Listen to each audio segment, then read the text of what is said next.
Hey, who turned the lights out? Sorry about that. How you doing? There you go. Welcome back to the YouTube channel. You already know what time it is. It's time for another all-you-can-eat Chelsea episode. Big up your damn selves in the building. Make sure you smash up the likes every single damn time and subscribe if you are new. The brothers are back in the building. There's a lot to catch up on. There's a lot to catch up on because a lot is going down. A lot happened yesterday. And I said, you know what? There's no better way to kind of discuss it and dissect it than with the brothers. And here we are in the morning in the UK. I know some of you don't like this time in the chat, but this is the time we do. It's the only time we can do. We've got a lot of different time zones going on here. But Miz, brother, how are you doing, first of all? How you feeling, bro? How you doing? Tired, man. After days of fasting and you eat, you feel so sleepy after. But I'm pretty sure this show will wake me up now. I'm gonna be all awake, guns blazing. After what has happened last night. So yeah, man. Overall, it's good, man. I'm actually very happy that Chelsea is not playing. Like, I'm so more than you can believe. So happy they're not playing. So happy. I feel like it's a good way to just take a break, Younes, and just put it in the past and just allow us to take a stock of what's going on again. Because Chelsea playing, we used to be looking forward to it. Now it's a heart attack. Even the Leicester game, I was there. I know you were doing the watch along. How are you after that? There's no gimmies in this game for us. No games where we can just say that's a light win and an easy watch along or easy viewing. It's always stressful, bro. It's mad, isn't it? It's mad. It's become.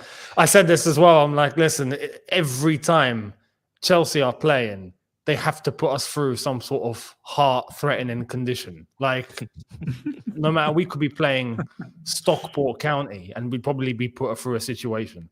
So, yeah, I agree. It's nice that we are in a break and we can live in the present and we can enjoy the moment. And we'll see what happens when the football comes back. But yeah, I'm good. I hope for what it was worth, you enjoyed the time at the bridge. And yeah, apart from that, I'm good. I'm good. Looking forward to this one, that's for sure. Yeah, 100%. Baba, brother, you're wearing a classic top there. A top that. Classic. Diego Costa. Every time I see it. Yeah, Diego Costa. I was about to ask you guys. David Luiz. Which Matisse. reminds you of this? That top. As soon as I see that top, I saw Diego Costa immediately. Yeah. 6-3 against Everton. Into my mind straight away. Oh. The Mikel back heel. Do you remember that, Mikel? Yes. Oh, what a game. How are you, bro? How are you? I'm good, bro. Just got a chance to meet Floyd Mayweather. That was so random. Yeah, bro, you don't live the same life as us. I've realized this. You don't live the same life as us. You do deals with airports and airplanes and meet boxers and footballers. Yeah, we're not the same. Do you know, I had to look at it twice. I had to see that photo twice. I'm like, because when I looked at it, I'm like, is that Floyd Mayweather next up? What's this guy doing with Floyd Mayweather? So I had to like look carefully. It is Floyd, and then I saw comments as well. It's, bro, what are you doing with Floyd Mayweather? You know what it is? Drogbaba's going on to Misfits. Nah. Get in the ring. Nah, man, just blessed, just lucky, I guess, get all these beautiful opportunities. But yeah, I'm quite happy we are not playing this weekend because it's been quite a good week for me. Just recovered from a flu, so don't want myself to, to go have a stress of Chelsea, not making it easy for themselves. That Leicester game was, I don't know what to say about that game. I mean, I know you guys must have discussed that. Like, it was the same mistakes repeating all over again. Yeah, we haven't discussed it. It's not a bad team. We are not I was that there. bad. I mean, yeah, I was there. I saw the vlog, man. It was one of those games where, once again, second half, for some reason, we have a problem. Whenever we come back out in second halves, we always seem to drop off the level of performance. We always seem to look lost. We always seem to be tired. I don't know what it is. But thankfully, it didn't go to extra time. Thankfully, in the end, we did win it because, I think it was unconceivable to not go through. Unconceivable to not beat Leicester at home. Same as Leeds, same as Middlesbrough, same as Preston. All these games, unconceivable. So, great goals. I mean, it was ballers with bozos. That's the way I titled my review because there was some serious bozo gene going on in that game from some of the players. from 3 or 4, and then there was some ballers 3 or 4 that were just shelling out, and it was like Gusto and Palmer and Chukwuemeka when he comes on, and Mudryk had a really good game, and Madueke, incredible goal. So it's a strange one, but there's definitely potential diamonds in the dirt for sure with some of those players like Palmer and Gusto, especially. They're going to be big parts of the future. By the way, Puskas Awards for Axel Disasi. What a finish! Brilliant, man. Like, I was right in front of it. And I don't know what he's done there. I really don't understand. Like, it takes some amount of ability. It's the Sanchez effect, bro. It's the Sanchez effect. I feel somehow when Sanchez plays, even if at times it's not his mistake, the people rubs it off on the other players. Like, okay, Sanchez is involved, we have to do something crazy. There was a point where he also nearly got dispossessed, and I was just like, yeah, you're making me shit myself for no reason here. Disasi has been making those mistakes even when Petrovic is hitting goals as well. So yeah, I don't think this was down on Sanchez. I think Disasi's got a knack of some weird thing that just takes upon his body. Do you know what I mean? So he needs to cleanse himself. Yeah, but the performances weren't really surprising in terms of which individual players did well, which ones are still really struggling, which ones are really annoying people. And we'll talk about Sterling later because he seems to be the big debate of the week. But one thing I did take from that game is the atmosphere is on the floor. Took until the 63rd minute for the first song to start. Now I was in the East stand, so maybe I'm I know I'm not in the right stand for volume. That's where the Matthew Harding lower and upper are going to come into play. But I should still be able to hear those stands. I'm in the stadium, so I couldn't hear much. There might have been little songs going on, maybe, but there wasn't enough for me to hear it anyway from the East stand. The atmosphere is in the trenches, in the absolute trenches. There was more noise when not we, because I didn't boo anyone, but people that booed Sterling, people that booed Poch or booed whatever. There was more noise in those moments than there was for anything else. Yes, the goals, and then that was it. No chants, no songs, no Super Frankie Lampard, no Fabregas's magic, no Timo. No, but I don't know. Sing something, bruv. There was just nothing there. So that was quite surprising. But I guess these people have obviously. I mean, they've gone to a lot more games, so they're going to be demoralized by now, probably, and just dead inside. But then to see that statement come out from the supporters trust yesterday was insane. And I thought they did a great job with the letter. Personally, I think it was a really good letter. Articulated very well how concerned we are. Didn't just talk about everything that's been mentioned publicly, like the money spent, or they just actually spoke about the feeling, like the actual mood and the temperature, which I think the board need to know because they've seen all the media narrative and all of the kind of concerns on that side. But the response from the CEO, I mean, this was this not just the most bland, most Chat GPT response you've ever seen? Like I wasn't surprised because we kind of heard the week before that this guy doesn't really love football. He doesn't really he's corporate. He's not, he's business. He's not thinking of, and as a CEO should be, but maybe then he shouldn't be replying. I don't know. It was very I mean, what was your first reaction, boys, when you saw that thread? Because we saw the letters outwards, but then what came back was like, Lord have mercy. What I think you saw it first because I woke up and I saw the mayhem in the WhatsApp group. Yeah. So I saw it as it came in. And I was like, oh, Chelsea Supporters Trust have written a letter. Great. Okay, let's read it. It's 3.5 pages long. Yeah, my jaw hit the floor. I'm happy because it needed to be said. Like, sorry. It needed to be said by a body of that sort of magnitude. Do you know what I mean? Like someone that is able to have a influence on representation of the fan base, and they do. So when they put that forward, I was like, wow, what a letter. And then I started reading. I read the response. And that's where I was like, nah, you're having me on. Like, this is a joke. But again, like Matisse said, I'm not surprised. This guy is a CEO. And the CEO, look, the CEO should be, right, business orientated, 100%, but shouldn't have any,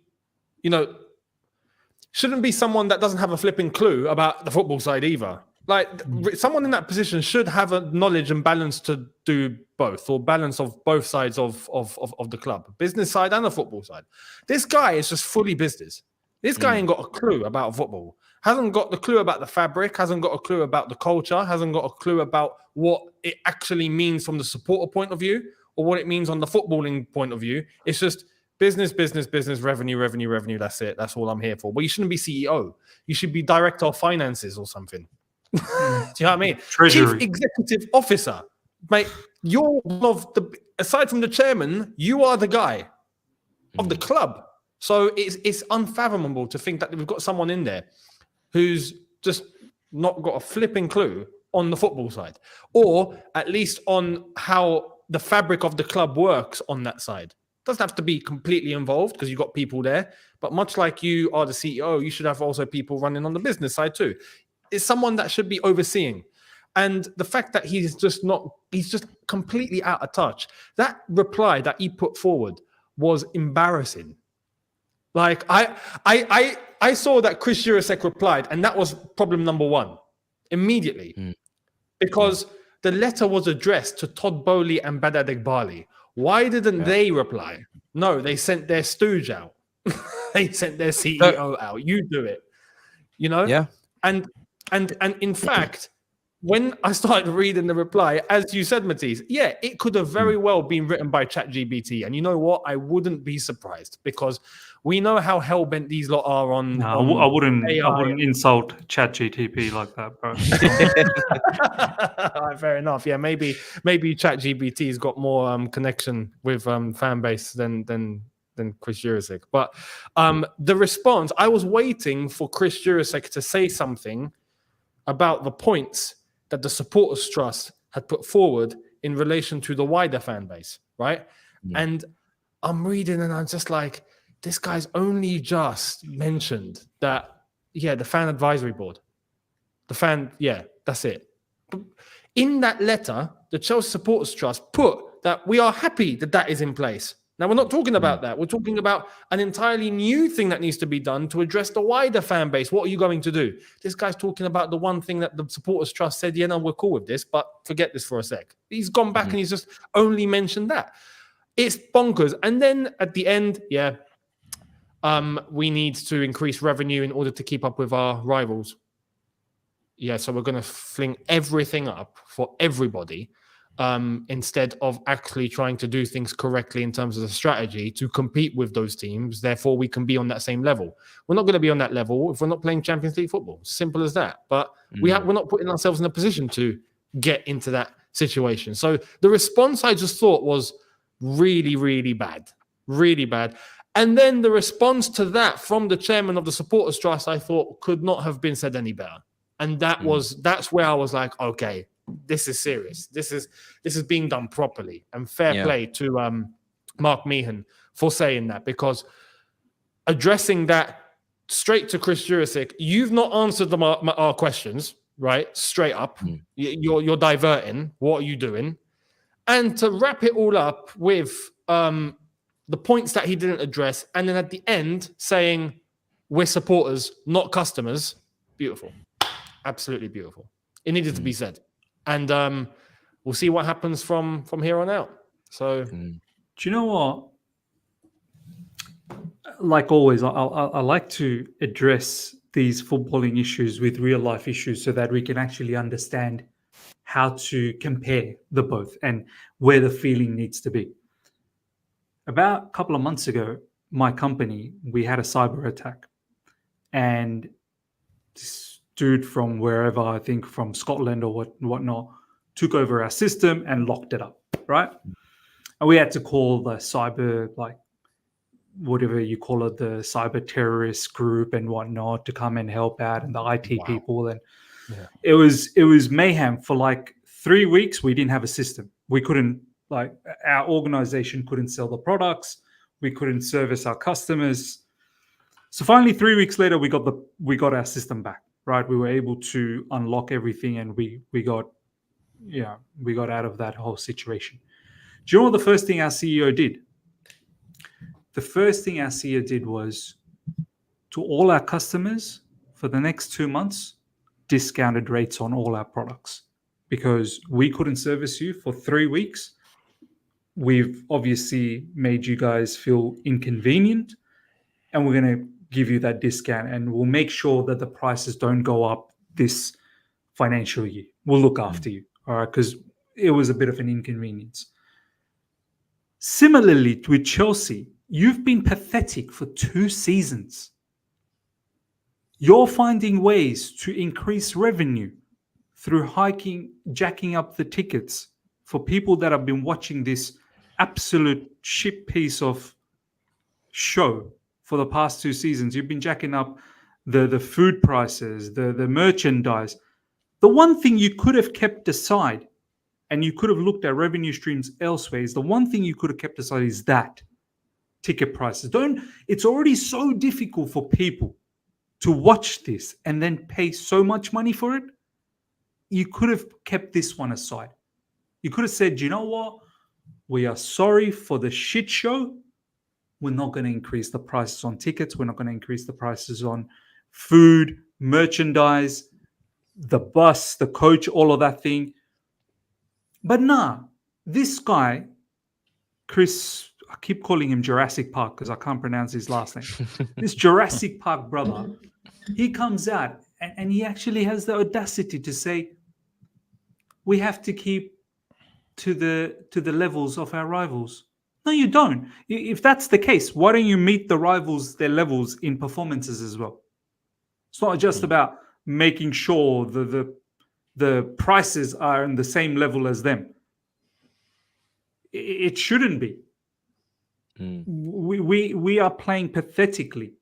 We should not have to pay a lot more money for that. The optics fix yourself up, and then we can pay. The optics are bad when you're increasing prices, but we're falling down the table, or we're not getting European football potentially, but then watching that level that we play at for more money, it doesn't really make sense. It's bad optics. So Yeah. people obviously say in the chat, like, obviously the stadium's not the biggest, so the price have got to go up.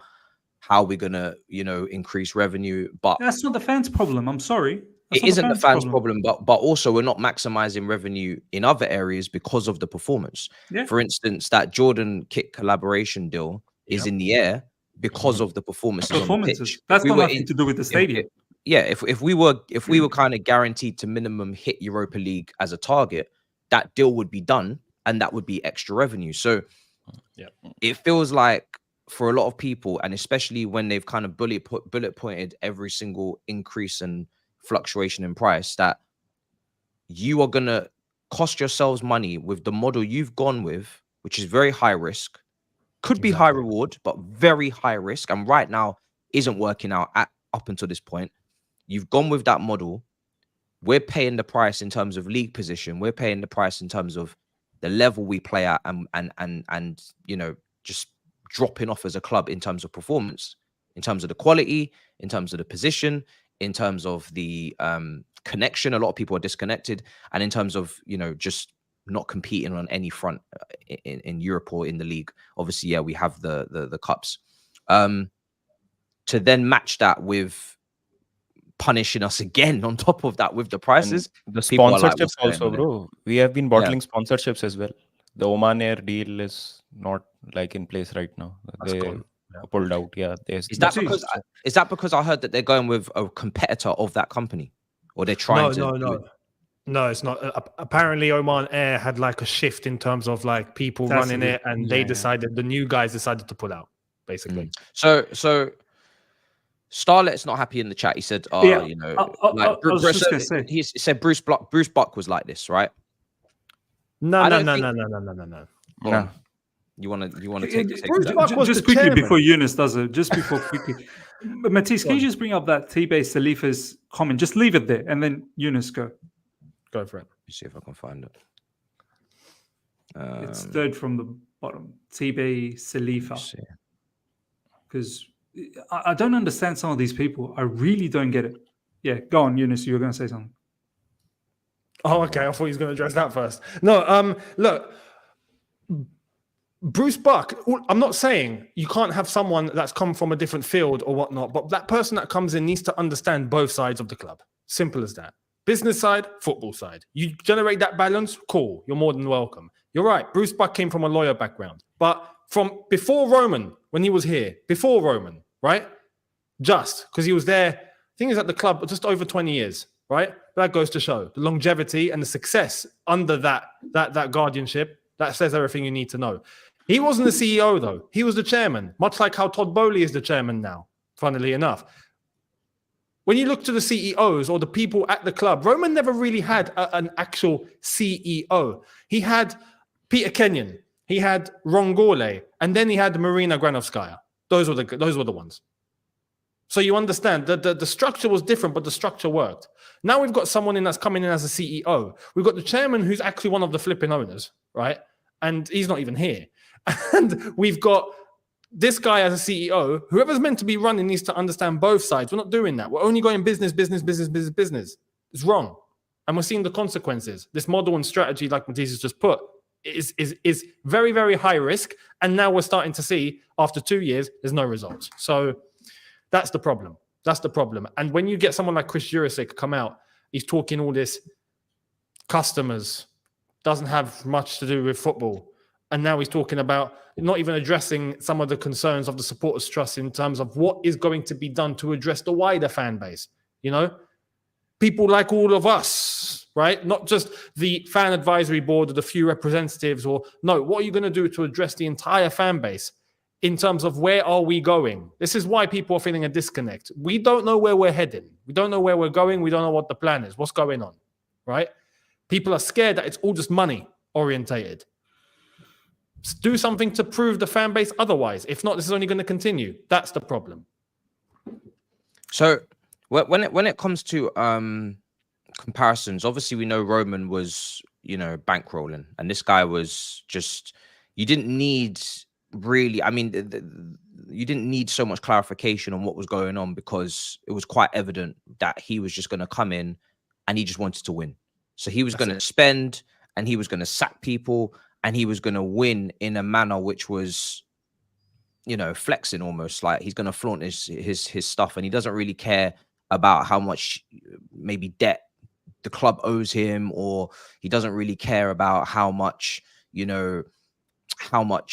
chaos he's causing, as long as we're winning. And we knew that from the get-go. Like, it was pretty evident. So we didn't need so much clarification on the direction and the way that we're trying to go and the future and whatnot. Now, I was never expecting these guys to come in and do what he did, because he's a one of one. Most ownerships don't run that way.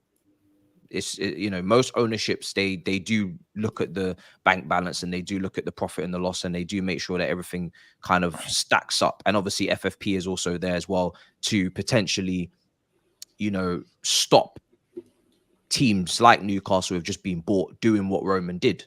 Now they can't just have a sugar daddy come in and just go crazy and move mad. They have to do it based on what they bring in. So we do have to move in a more, and this is why I've wanted a manager to be stable in a job and not just fluctuate between manager to manager, because that way of moving as a club hasn't served us well in the long term, because we've constantly had to keep shifting. And that's how you end up with players that can't play in the system that you currently have with a new manager, because they're from a previous manager. And when you look at the teams at the top of the table, there is stability.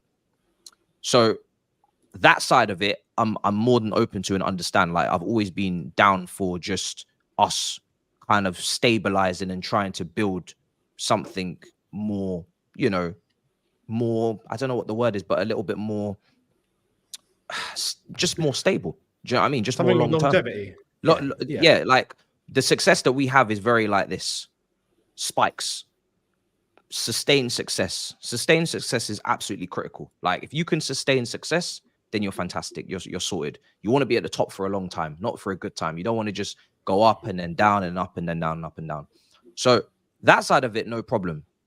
But because of the fact that these guys haven't banked any trust yet, everything is kind of just hope. It's we hope that their intentions are they want to win. We hope that their intentions are that once these players peak, they won't sell them for X amount to a rival, right? We hope these things, but we don't know, because until they actually deliver a major title at this club and they deliver a team that is of the level of previous teams, no one knows what they're actually going to do. But the signs are, with the way that the mannerisms and the talk and the way that they kind of articulate themselves, or the way that they respond to these letters or etc., is concerning. And much like the Sterling situation, I think I saw your video on this. It's not just about Sterling. It's not just about the CEO. It's when you put everything together and you put all the puzzles into, you put all the pieces in the puzzle, it all just makes one big disconnect, one big what is going on. It's just one big what are you actually are playing at? Like, what is your intention here? So, I mean, like I said, the optics are bad. You know, if we were winning and we were winning trophies and we were up the league and they were increasing prices slightly, I think people would be okay. Look, people are never going to like price increases, but if you're at the top of your game, and we can just purely put it down to, okay, we are maximizing revenue in every other area. Yep. Champions League football, title challenges, Premier League money, prize money, TV revenue, sponsorships, signings that are, you know, selling shirts or bringing in more money from Nike or whatever. You know, we are maximizing in all areas. So you are up in that because you feel like, okay, now the stadium is holding us back and we're still not meeting the level we need to meet. So I'm going to up those prices. But because you haven't been able to maximize in these other areas, you trying to maximize in the area that kills us even more, especially in a time like this where the UK is now going through another recession. It's bad optics. It's you haven't read the room. You might have to do it, but that is partly your own fault because of the predicament that we're in. Just like when people they ask, oh, where are we financially in terms of the spend? Like, who do we have to sell before the 30th of June? Is that even true? Is it not? I don't know. I don't have the numbers in front of me. I can only go off reporting. We know that there's a lot of fear mongering with journalists. We know that they need their click rates for certain months for their articles and their columns. So they can twist the truth and bend the truth and expand and, you know, try and make things more. But it is a concern because I don't know. It could be true. It could be overblown. But the point is, the conversation shouldn't even have to take place. If the conversation is even slightly true, if there's even fire that's being lit and it's even slightly got some legs, that's a concern because we shouldn't be in that predicament. A club of our size should not be in a predicament of a deadline to sell anybody or under pressure to sell anybody to meet any sort of regulation. And if we are, that's not good. And that means not only are you getting the footballing side right, but you're also taking a risk on the financial side. So you can't take a risk in footballing, financials, and then fan engagement, which is part of the role as the CEO. Of course, it's the business and the payroll and the money going in and money going out and all that kind of stuff. But it's also to keep an eye on the fan engagement and to respond to any, you know, fan disciplinary action needed, or all those things come under the role of the CEO. You're looking after all of that. The fans have every right to be concerned because there's all of these questions. Nobody wants to see too many question marks attached to their club from a financial, footballing, cultural aspect. I mean, if you want to tick every single box of where you look at a club, every single part of the club is questionable. So it's a problem. It's definitely a problem, man. But I credit the CST for sure. Chris Jurassic. I don't know how to pronounce that guy's last name. Anyway, Jurassic. He calls the fans customers, and he calls football as a product. Just to go back to that comment that was there previously in the screen, saying, "Oh, misuse your head. You know, we need to make money." When your product is not good enough, you can't hurt the fans to pay money for that. You have to find other ways to make your product worthwhile for the people to actually spend that money. When everything, look at this CEO, look at our CEO. He's a reflection of where our club's at. We are mid-table. We are a mediocre club, and you can see it in how this CEO is reacting. Look at the way he's behaving. It's a reflection. The club is so unaware of everything that is going on. It's scary. Someone needs to go and actually say, look, you're not playing well. Don't be hurting the fans for that. For the time being, look at ways, I think there have been anyway, with reducing wages, reducing a whole heap of other stuff. Don't be hurting in the prices area. Once your product becomes a premium product, this is just the commercial theory. This is not some sort of a Fugazi theory. This is how life works. When a product is premium, that's when you pay a lot to watch that product. When the product is shit, why are you hurting the customers? It's counterproductive. But also, so earlier on in the season, they said they're not doing the away travel anymore, which I thought was ridiculous. Like, how are you just going to take away travel? Like, that's so... How necessary really is that in terms of your profit and loss? But anyway, it is what it is. So when you increase the prices, and this is why I'm going to rope it back into the atmosphere. When you increase the prices, you take away less low-income families from going to the game, right? Yeah. So you're going to get more wealthier people. You're going to get more people that are not necessarily as emotionally invested, but they're going for just the day out. They're not the everyday match going working class fan, right? That's just simple, right? If you up the prices, you are outpricing those people potentially. Not all of them. Some of them will throw every single penny back into the club because it's their livelihood and they love it, right? But you are going to start losing those people because they're not going to be able to afford it. Like I said, we're in a financial crisis in this country. So it's all well and good to up the prices. And you may, I don't think you will, because we've even seen tickets are still available on the stock exchange. We haven't been selling out all the time, but you may still sell out. So on a business level, you may make more money. Now, like I said, you're only increasing prices by, I don't know, £1 to £13 per cup ticket, etc. That's obviously going to multiply over the thousands. You're going to make more money. Cool. So now you've maximized on the stadium. Well done to you, right? We're still not in a bigger stadium. When you came in, you knew that the stadium was in a very difficult position in terms of where it was structured and situated, in terms of the houses, the train line, the bird's eye view for certain columns and you know, monuments in London that you can't build over. All of these complications you should know coming in as to why we have not done this previously in the old ownership. The person that was bankrolling the club, were willing to spend any money, any which way, which the club was indebted to. If he couldn't expand the stadium in that current position, which is what the CPO want, then best believe it's not as easy as you think to just come in and do just that.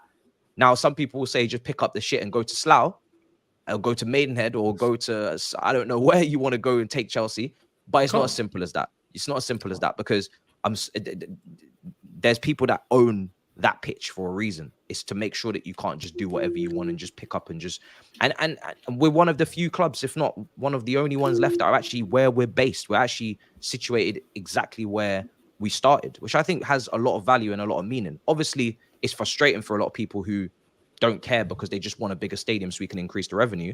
But even if we do, just remember it's going to take 4 or 5 years to get that stadium you're thinking about. What are we going to be doing in those 4 or 5 years? When Tottenham were trying to move, they had no transfer budget, no players coming in, no players going out. It could be a very frustrating time, even if you're getting what you want. So it's not just going to happen like that. But for me, you have to go back to the stadium and the atmosphere. You up those prices and that atmosphere is just going to get worse and worse. And if that's going to affect the team's performances at home, and the home record has been very, very shit for the last 2 years as well, and managers will complain about that and speak about it in presses and interviews and say the team's not getting enough backing, etc. It's because more and more people are getting outpriced. The people that will maybe raise their voice and sing that song, they're getting outpriced. So there's going to be consequences even with this. It's going to definitely be consequences. It's going to, if it doesn't affect your pocket, it will in a different way, because the team is going to perform at a lower level without their home crowd giving them that support that they need, because you've outpriced a lot of the diehards, and then you're going to slip down the table and you're going to lose some points. People think the 12th man thing is a joke. It is not a joke. go. You know, you just you go to these other grounds, and most big teams' atmospheres at home are shit anyway. But you go to these other grounds, it plays a part. It definitely plays a part. But you know what? Go on. The increase of prices, right? Season tickets, memberships, all of that. Realistically, if we're being honest, right? If it's increased in line with inflation, right? Which I think is about 4%, 5%, somewhere there. Tottenham increased theirs by 6%. Man City have announced that they're putting theirs up. They've put out all of their new prices out. It's increased by 5%, right? And even then, there's Man City fans going, nah, can't have that. Like this is, and they're like the best team in the world, right? If it's increased by that, I'd understand because it's in line with inflation. That's standard, right? There's talk that Chelsea are going to increasing by up to 20%. That's suicidal. And it's going to do exactly as you've just said, Matisse. It's going to price out many of the normal fans that go to games that have been going for years that won't be able to. And the hope of the club is that other people with those with that cash to spend are going to come in and replace them. Because at the end of the day, as long as people are getting through the turnstiles, that's all that's going to be of concern to the club. So, as a consequence of that, you're right. It's going to be the quality of fan that's at the ground that's going to diminish. Now, has the atmosphere at Stamford Bridge been, high? Well, no. But how can it be? With the last 2 years and what the club's gone through, how can it be? You know what I mean? It was already kind of based on the structure of the fans that are placed in the ground. East Stand, West Stand. You had loads of OAPs, families, the disabled section. Like all of those are there, right? Hospitality is in and around. You have the Shed End and the Matthew Harden. Those are the ones that are die hard and they're all guns blazing. It's going to get to a point where even those stands are going to be affected, and fans are going to be priced out. And then we're going to end up with a morgue. Like at least there's a little bit of noise. We're going to end up with a morgue. It's just it's incredible for the quality of football, for what people are seeing, for the direction the club's going in. To try and even think of putting it all up by that much is insane. It's insane. There's no justification for it. So it's incredible. And I think under Roman, if he was building a bigger stadium, you'd know that's because he's trying to elevate the status to another level to potentially make more money, to spend more money. With these guys, you don't know that. Again, we can make assumptions. We can hope, which is what a lot of people are doing, and fair enough. Like you can do that, but nobody actually knows these guys because they have no evidence and no CV at this club. Same way, if I flip it to Sterling on a much more micro scale, when Sterling is criticized, and rightly so, because his performances have been selfish and have been just poor for someone of his age and his experience, his decision making has been arse. People will say he's a great player. Look what he's done at Man City. Look at his history. Look at his CV. That's all well and good. But what have you done here? We're only judging you what you've done here because this is all that matters. We don't care what you've done at Man City. We care about what you're doing right now. What are you doing here? Not the quotes that will come out because obviously, yes, we know the players are going to back you. Yes, of course. That's why you don't ask Cole Palmer them questions, Tim Sherwood. They're going to back you. Of course, they're your teammates. We're not interested in those quotes. I'm interested in what am I watching? When you're 3v1, what are you doing? When you're 2v1, what are you doing? When it's time to put the arm around the shoulder youngster to take that pen to put us in a more comfortable lead, what are you doing? Actions, not lip service. Same with these guys. Lip service, we've had it before with the sit downs with Stanley, and what are you doing? And until you've accomplished something that is of this level here, there's always going to be question marks because we don't know where you're going with this. If they were to go and expand the stadium in 5-6 years time, but they were to take that money and use it in the way that maybe they've done so far, which is really extremely on the youth side, to continue to keep buying at low and selling at high, nobody's going to care about the extra revenue because it's not going to be going towards what we want, which is to build a team that's capable of winning. So how the money's spent is just as important as how much money you've made and how much money you've spent. It's how you spend it, not how much you spend. We could have spent 500 million instead of $1 billion, and we could have had a super team right now. Because we could have just bought Galacticos for 100 million each, 5 positions on top of what we already had, and then you sorted. Obviously, you don't get the same transfer money coming in, but your spend is still lower. What did we make? Max 300 million, so 800. But you've spent the 500 in a different way. So there's so much to it. But obviously, the wages have come down. So there's so much balancing going on there. But I just think that we don't know what their intentions are with making more money yet. Until they actually come with the trophies and come with the challenges, the league title challenges, we don't know what the intentions are. I've seen clubs build a big player, a big name, especially if you're mentioning inspired by RB Leipzig and Brighton. These are the clubs that you've mentioned. Again, another concern. Those clubs scout really well. Those clubs recruit really well at low prices. But do you know what those clubs also do? They sell their best players. I don't know if you're going to sell our best players when an offer comes in for Cole Palmer. I don't know. Until I see the offer come in, 80 million for Cole Palmer, what do you do? Do you look at, if you're talking in a very business way, in a very consistent manner, constantly, are you going to look at that you paid 40 and now you can sell for 80? Are you going to look at it like that? Or are you going to look at it as Cole Palmer's one of our best players, we can't sell him? I don't know. Until this scenario happens, I can't tell. But it's a concern because I know under Roman, it was a guaranteed you wouldn't do that. Exactly. That's the difference. The only time he sold a top player was when they were already washed or they fell out with a coach. Maybe like a Juan Mata wasn't playing under a Mourinho and they weren't part of the plan. But he never sold a Lampard willingly. He never sold a Terry willingly. Never sold a Drogba at his peak. We don't know if these guys are going to do that. And because we don't know that, we don't know what we're building. So we can sit here and say that we're going to put the best under 23s in each position. Are you going to let them get to 27 and play at this club in their peak? Or are you going to sell them at 26 and 27 and then go and get another under 23 because it worked? Because you made that money. What you did worked. It worked for you business-wise. It didn't work necessarily for us if we didn't get trophies, but it worked for you business-wise.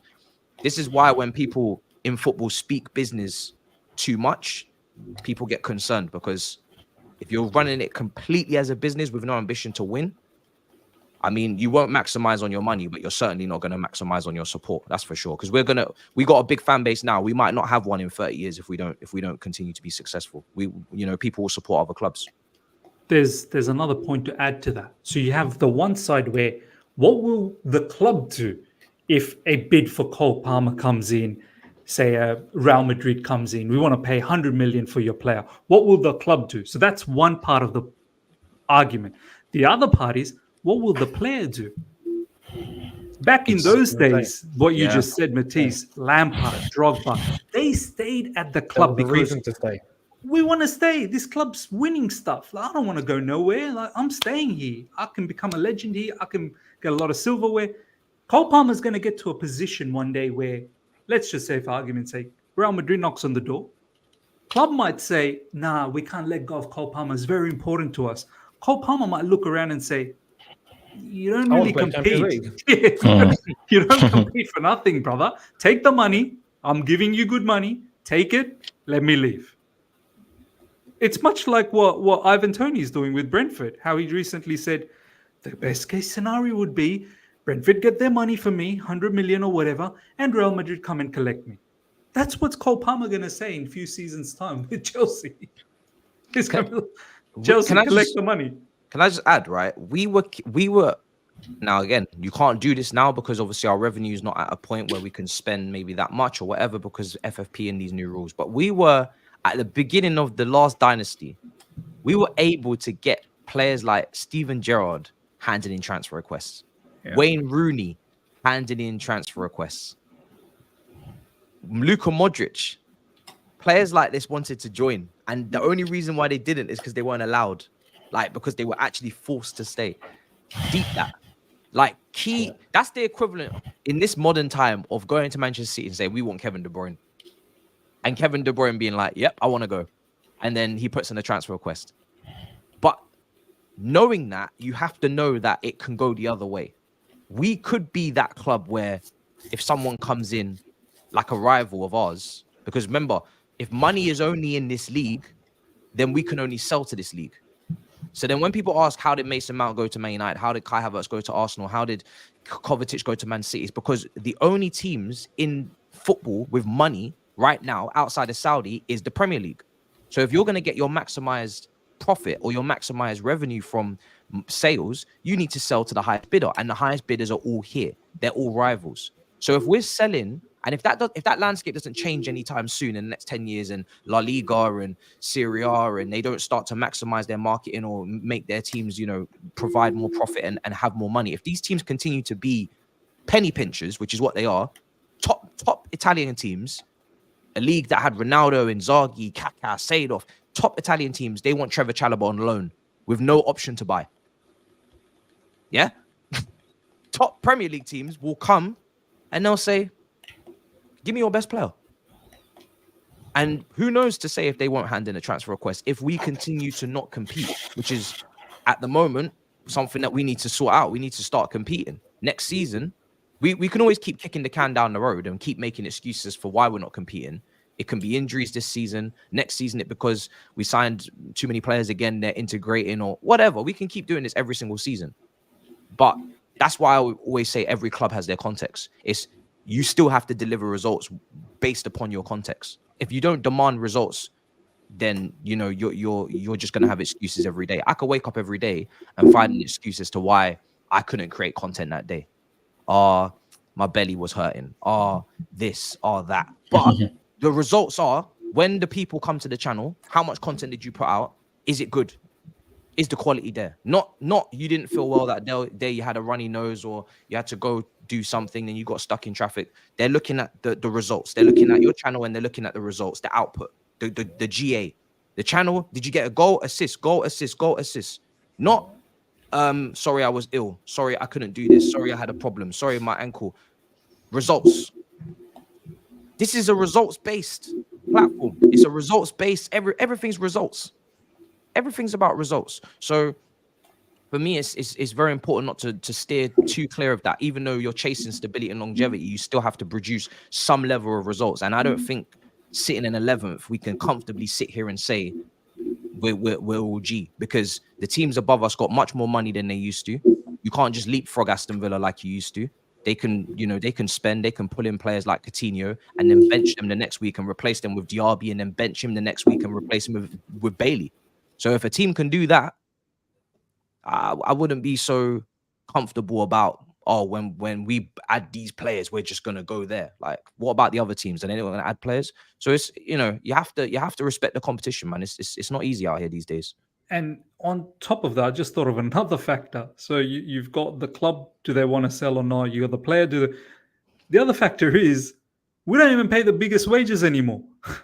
So it's not like for the players, it's appealing. Like, you know what? Yeah, Chelsea don't compete, but I'm making 200K per week here. I'm staying. It's not even that anymore. We're not competitive. We're not competitive in terms of wages.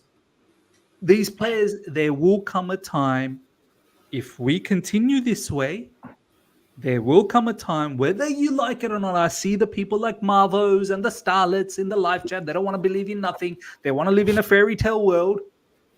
Your fairy tale is going to come crushing down on you so hard, you will not be able to cope with life anymore. You need to come and be with reality as much as possible. You're in a fairy tale world. Brothers, wake up and smell the coffee. Chelsea Supporters Trust just sent an open letter. Don't worry about me, Younes, Baba, and Matisse, the content makers. Don't worry about us. We've got a Supporters Trust group that has sent a 3-page long open letter to the owners of how disgruntled they are. You need to fathom and understand the reality of the matter and stop being in a fairy tale world. We all want a fairy tale, but the point is we are so far away from it. So far away from it. Yeah. I mean, 3 points off 8th is not good. I think people don't really realize what mess we are in right now. I think it will take another season for us to realize, okay, it's gone so bad. And all we are doing is try to warn you, like how bad it can get actually. Yes, there are still people over here, when I talk to them, they are not accepting the fact that we have become a mid-table team, and all of them are like, oh, you're too negative, it's just a couple of bad seasons, it's just a blip, it's a cycle, you have to give manager the time, you have to trust these players, these are young players and whatnot. So exactly what Miss said, if it was not so bad, the letter wouldn't have gone out from the supporters trust, as simple as that. So if they feel something is wrong, and Matisse was there in the stadium, and the atmosphere is not there, the people couldn't care less right now if we win or lose. That's the worst situation to be in right now. And you have to get a hold of the fact that this is not what Chelsea is. We are about winning stuff, and we are not winning stuff. So I was talking to a friend of mine. He said, okay, despite having one of the worst seasons, you are visiting Wembley twice in the same season. And I was like, so do you get a trophy for visiting Wembley in any season, or do you get a trophy for drawing 2 games against Man City in the Premier League? I mean, that is what a decent mid-table team does. If they get a easy run, and if you're going to talk about facts, let's talk about facts. We got an easy run up till now. If we beat Man City in the FA Cup semi-final, then I will be happy. Okay, we have actually done something. So it's not like we've beaten Liverpool or we've beaten Arsenal to our way to the semi-finals or to the finals of the Carabao Cup. If Carabao Cup were a 1 leg semi-finals, we would have fucked that up also. We had lost the first leg to Middlesbrough. So I don't know, like, why people think that we are not. Okay, I agree, we are not that bad that we should be 11th in the table, but it is what it is. Football is not played on paper. Football is played on the field, and if the table suggests you're 11th, you are 11th. End of story. I'm just going through our FA Cup fixtures. We had Preston in the 3rd round, Villa replay in the 2nd round. The 3-1 win at Villa. The 3-1 win at Villa Park would be the standout so far, for sure. Yeah. That was an incredible performance, especially at a stadium that really, they're in incredible home record. Then struggled against Leeds, and then obviously struggled against Leicester. Yeah, I think outside of Villa away, which I don't think many people expected us to go there and win, but I was really impressed with that performance. I think the expectation should be to go past those championship teams and be in this position. There's always context with any running. Obviously, if you play Arsenal, Liverpool, and Man City in every single round and get to the Wembley semi-final, that's a different context to playing championship teams at home. All of those draws, by the way, all those ties at home, and making it to the semi-finals. Obviously, if we beat Man City now, that would be an impressive result. But we have to actually go and do that. I don't think we should try and harp on too much about just being there and being at Wembley. Being at Wembley is nice, but it's not the be all and end all. You know, we need to win that. It's way past the point that we have been impressed by the performances this season. We've done that. We were impressed by Villa away. We were impressed by the performances against Man City. We are impressed here. We are impressed there. It's now time to win something. If we win against Man City and lose the final against Coventry, how does it matter? This is the thing. It's now the justification of being at Wembley, which, by the way, I still find weird. Like, it's a semi-final. It's not the final. It's a semi-final of the FA Cup. Personally, I don't think the semi-final should be played at Wembley. I think they should be played. They should be played elsewhere. Neutral venues. Yeah. Neutral. It used to be like you'd go to Old Trafford, you'd go to Villa Park, you'd go to. And back then there wasn't as many stadiums as there are now. Like, the Emirates and Tottenham's new ground and all these, the London Stadium, like that wasn't all there. So the choice of stadiums that you'd have in terms of going to a semi-final was low in terms of the big capacities. But there's tons of choice. It should go back to that, because Wembley is Wembley. That's where the grand prize is. You know what I mean? We're playing a semi-final at Wembley, and now we're trying to justify we're at Wembley. Well, we're in the semi-final. Get past Man City and get to a final. All right, we've beat Man City to get to the final. Fair enough. That's probably the cornerstone of the entire season if we're able to do that. Are we going to do that? Let's wait and see. But 6 finals we've lost at Wembley. 6 finals. Yeah, exactly.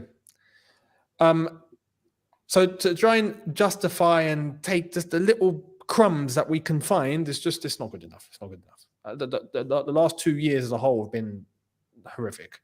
And it's not just being put out by people like us, or, you know, you go to the grounds, go and see the reaction of the fans. I mean, as Mrs. put it correctly, the Chelsea Supporters Trust, you know how many members are part of the Chelsea Supporters Trust?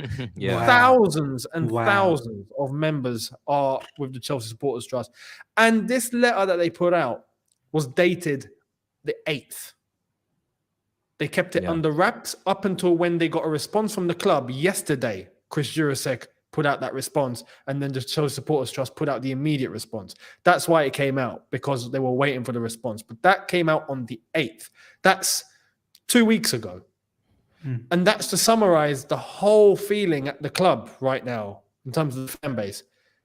It's really, really concerning. You speak to anyone that's actually at the games and going, and they're just like at the ground, and Matisse has managed to experience that at Leicester. It's dead. It's flat. And everyone is on edge. Everyone's on edge. And there's no clarity. And this is another thing. There's no clarity from the club. There's no one saying anything. This is the first communication we've got from Chris Jurasek because the Supporters Trust reached out. If not, they wouldn't have said a word. Strasbourg have attempted 3 times. Their fans have attempted 3 times to get in touch with the ownership to get clarity, and they weren't responded to. They didn't even get a response. We only got a response because we're Chelsea. The Chelsea Supporters Trust are big enough. They know this is their main. The main club in all this is Chelsea. They have to respond. But it took this for them to actually say something. Do you know It's what? not good enough, man. It's cowardly behavior. I'm just getting so angry thinking about that. I feel sorry for. I was thinking earlier on in the season, who's Strasbourg? I was like, who's Strasbourg, man? Like Strasbourg, just be happy. Just be happy that you got, wealthy I remember owners. you saying that. Fuck. Yeah. Now, do you know what? I feel so sad for these guys. 3 times they've attempted to reach out to the owners. They didn't even get a single letter, let alone a word. Like, come on, man. How cowardly is that? You've been called out. Come and show yourself. Have the balls to come out, sit down in a table, and actually address the situation, address all the matters that's been put up to you. It's How also cowardly really. is that? It's all because it got to a point where I also started to stop feeling sorry for us about injuries, because I was like, there's clearly something fundamentally wrong with the way we deal with the medical side of things at this club, because like the amount of injuries we have is just ridiculous. It's not normal. And you look at Loftus-Cheek, and you look at Pulisic, and you look at Kante, and you look at Kovacic, you look at all these players that had injury issues when they were here.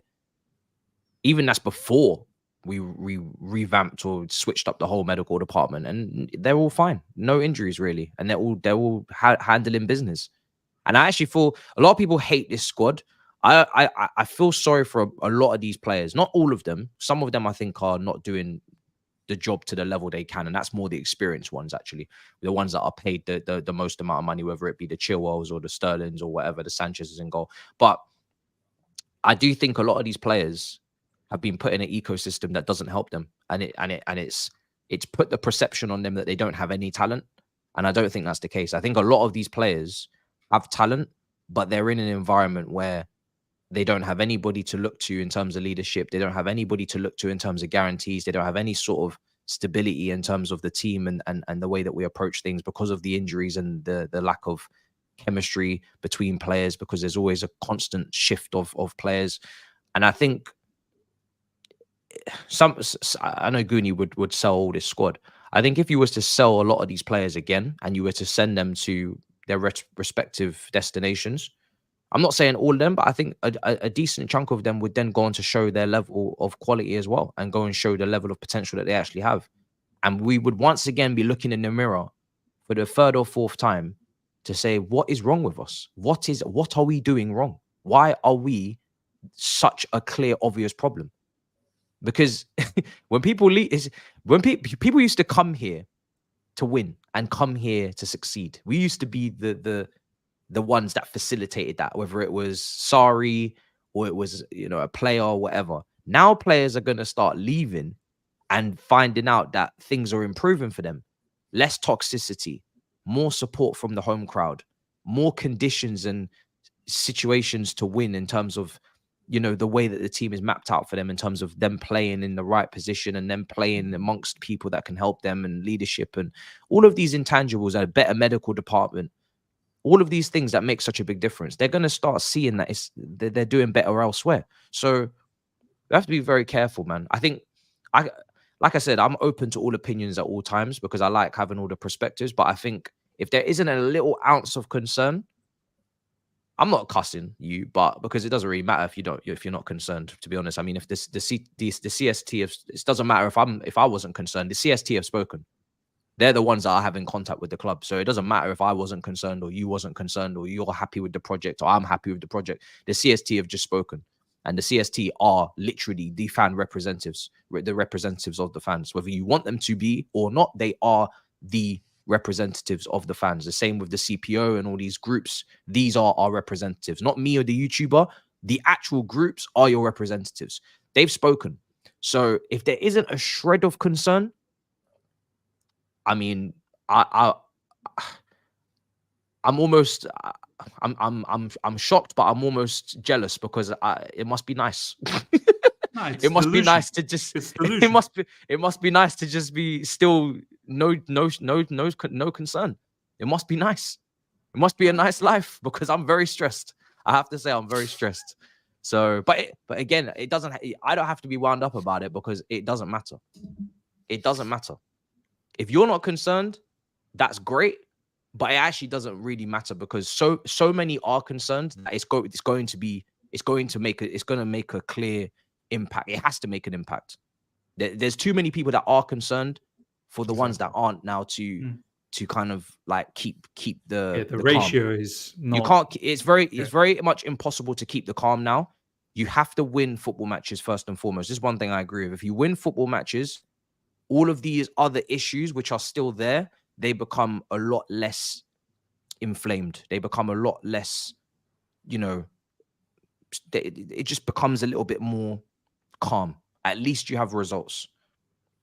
But we're not going to get consistent results. I've said this before. I don't think we're going to get consistent results because I don't think we're in a position to have consistency from the manager hasn't shown that he can have the consistency. The players haven't shown that because they're not ready. And we've got too many injuries constantly. As much as I would love to say this is going to be our team and I really want to have Carney in the 10, Jackson there, Palmer there, and I can put the team on Twitter and it looks great. And I'm like, wow, that's a talent. How many of those players are going to get injured in the next 3 weeks? Probably about 3 or 4 of them. And then I'm going to have to start putting in other players and moving things around. So, and that's before I even get to in-game management, the way we play, setups, rare. So, yeah, man, long day. But that is the situation. We could have had a different international break where we just maybe go over the great parts of this team, like the Palmers, the Gustos. I wish I could give them more airtime and more.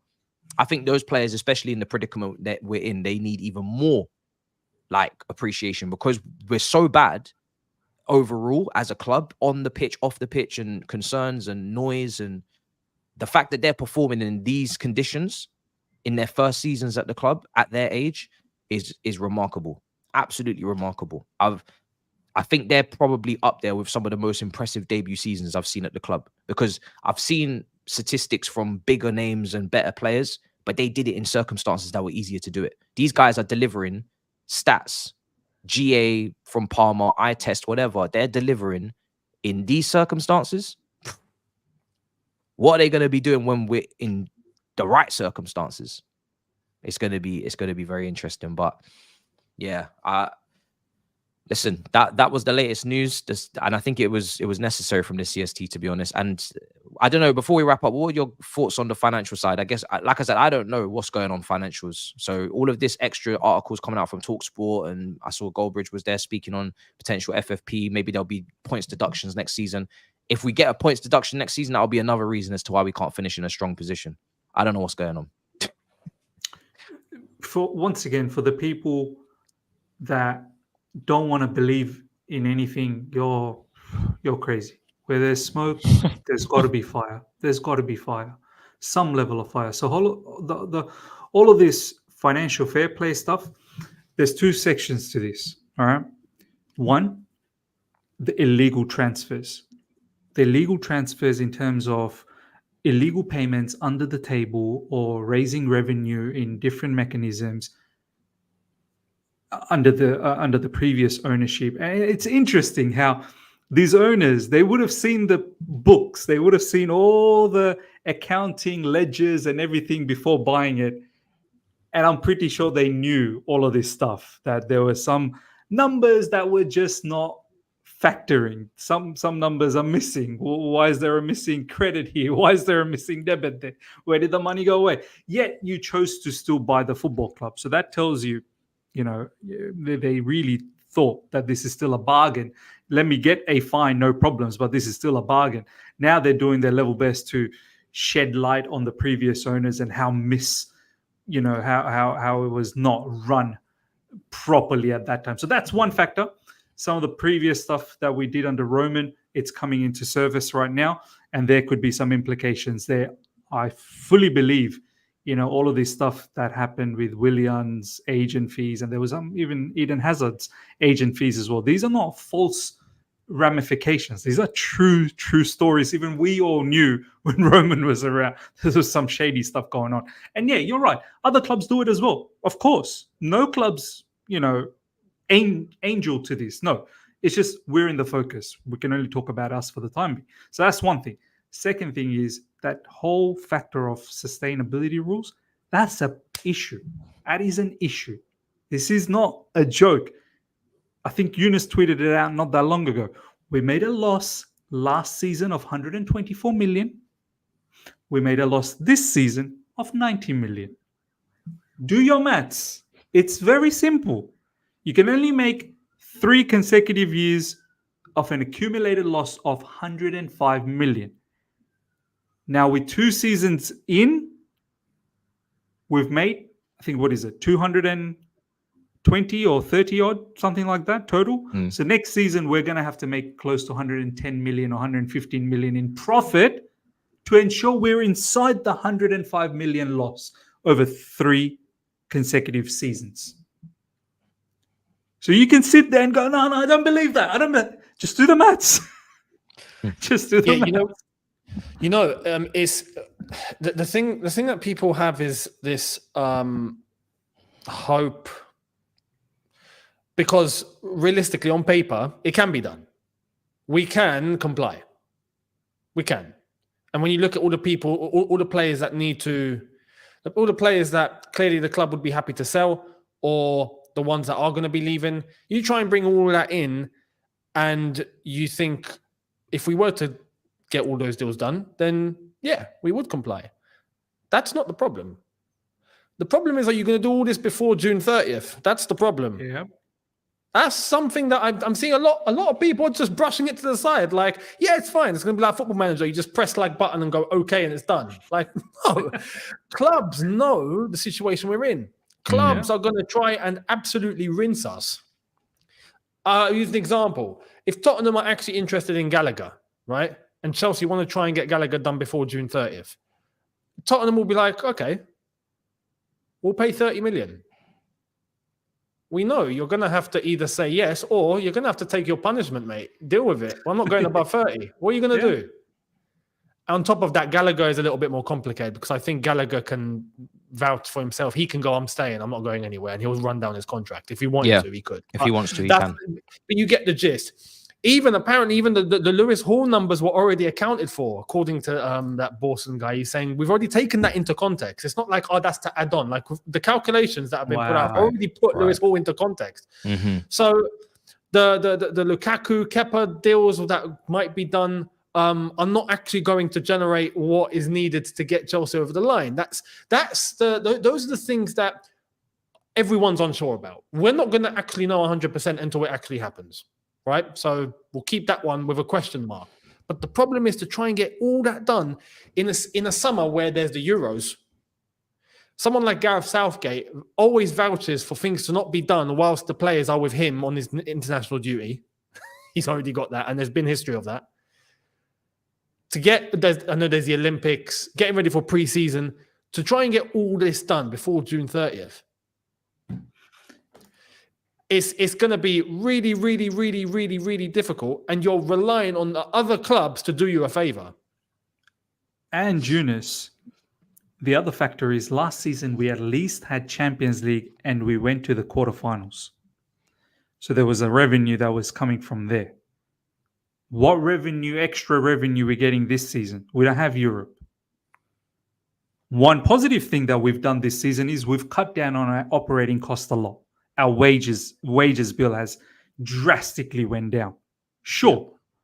But our revenues have not, if anything, I think our revenues are going to go down. They should. I mean, just off basics, they should go down. Yeah. Why would they go up? We're not in Europe. We're not in Europe. So you don't have European football. You need to sell players by a certain date, and you need to recoup. Just understand this. When I say profit, please, profit is revenues minus expenses. Profit isn't sell 5 players and that's your profit. No, there's expenses that club needs to pay for. You're going to have to account for all of that. You need to have a minimum of 110 million profit. Chelsea for the past 2 seasons have been running on a loss. Do you understand what a flip this needs to be? To go from the levels that we were operating to all of a sudden flip it to 110 million plus profit with less revenue to work with. And you're telling us, oh, don't believe this guy, don't believe that guy. Mate, But just honestly. These guys already in there should already know all of this, and they should have this covered. Yeah. This is why I'm sitting there like, I better not even have to speak on this, because it shouldn't even be a conversation. This should be all covered. This should all be handled and dealt with, because there should be too many intelligent, rich people that know every detail of every single financial book that they need to know in regards to this football landscape and what needs to be done and what needs to be balanced and booked. So I don't even have to think about this, because if I do, and if any breaking news comes out over the summer and there's any issues, that's when I'm going to flip, because up until that point, I shouldn't even have to think about it. Shouldn't even have to think about it. Even knowing everything that you just said and being concerned, I shouldn't even have to think about it, because it should be taken care of. And on top of that, if we are having to sell, or we will make that deadline because we sell this, that, and the third, that is not sustainable either, because it's going to come to a point, if we have to keep doing that next year, if we're not in Europe and we have the same deadline and the same sales need to be made, they're not going to have a Lukaku, Kepa, Ziyech, Gallagher on their books anymore. They're going to be selling players you actually want to keep. They're going to be selling players you actually rate. And that's when it's going to be a problem for people. Right now, they're selling people that are 50-50. Mason Mounts and Conor Gallagher's not really that bothered about these players. So, yeah, you can sell them. And people are cool with that because there's a deadline to meet or whatever. We'll take care of it. Now, let that be a player that you rate and that you actually want to build around, and they try and sell that player in 2025 to meet some sort of deadline. You won't be sitting there chilling anymore. But like I said, it's none of my business, because it is business and I don't have the books. But what I do know is that it should be taken care of, and it shouldn't be of no stress to us who don't have the information on deck in terms of every single figure. We have the rough figures that you just mentioned. We don't have every single detail, every single figure, every single in and out. So until we have that, we can't do any accounts. But like I said, it's a concern, but it's not something that we should even have to think about. But we are. Matisse, you know the point that you just said, the owners should have known all this. I think this is where they've absolutely misjudged the whole situation. I think there was some talk earlier on when Todd Bowley and Iqbali took over. I think they expected that Chelsea always make it to Champions League. There was some rumors, there were some articles that was floating around that it was a shock to the owners that, oh, don't Chelsea play in the Champions League every season? You actually have to qualify for. I think these owners, number one, they were misguided. Number two, they never expected Chelsea to finish 12th and be 11th. So all of this stuff that you just said, Matisse, in terms of, but they should know this. They should have had these books covered. They never expected to be in this predicament, though.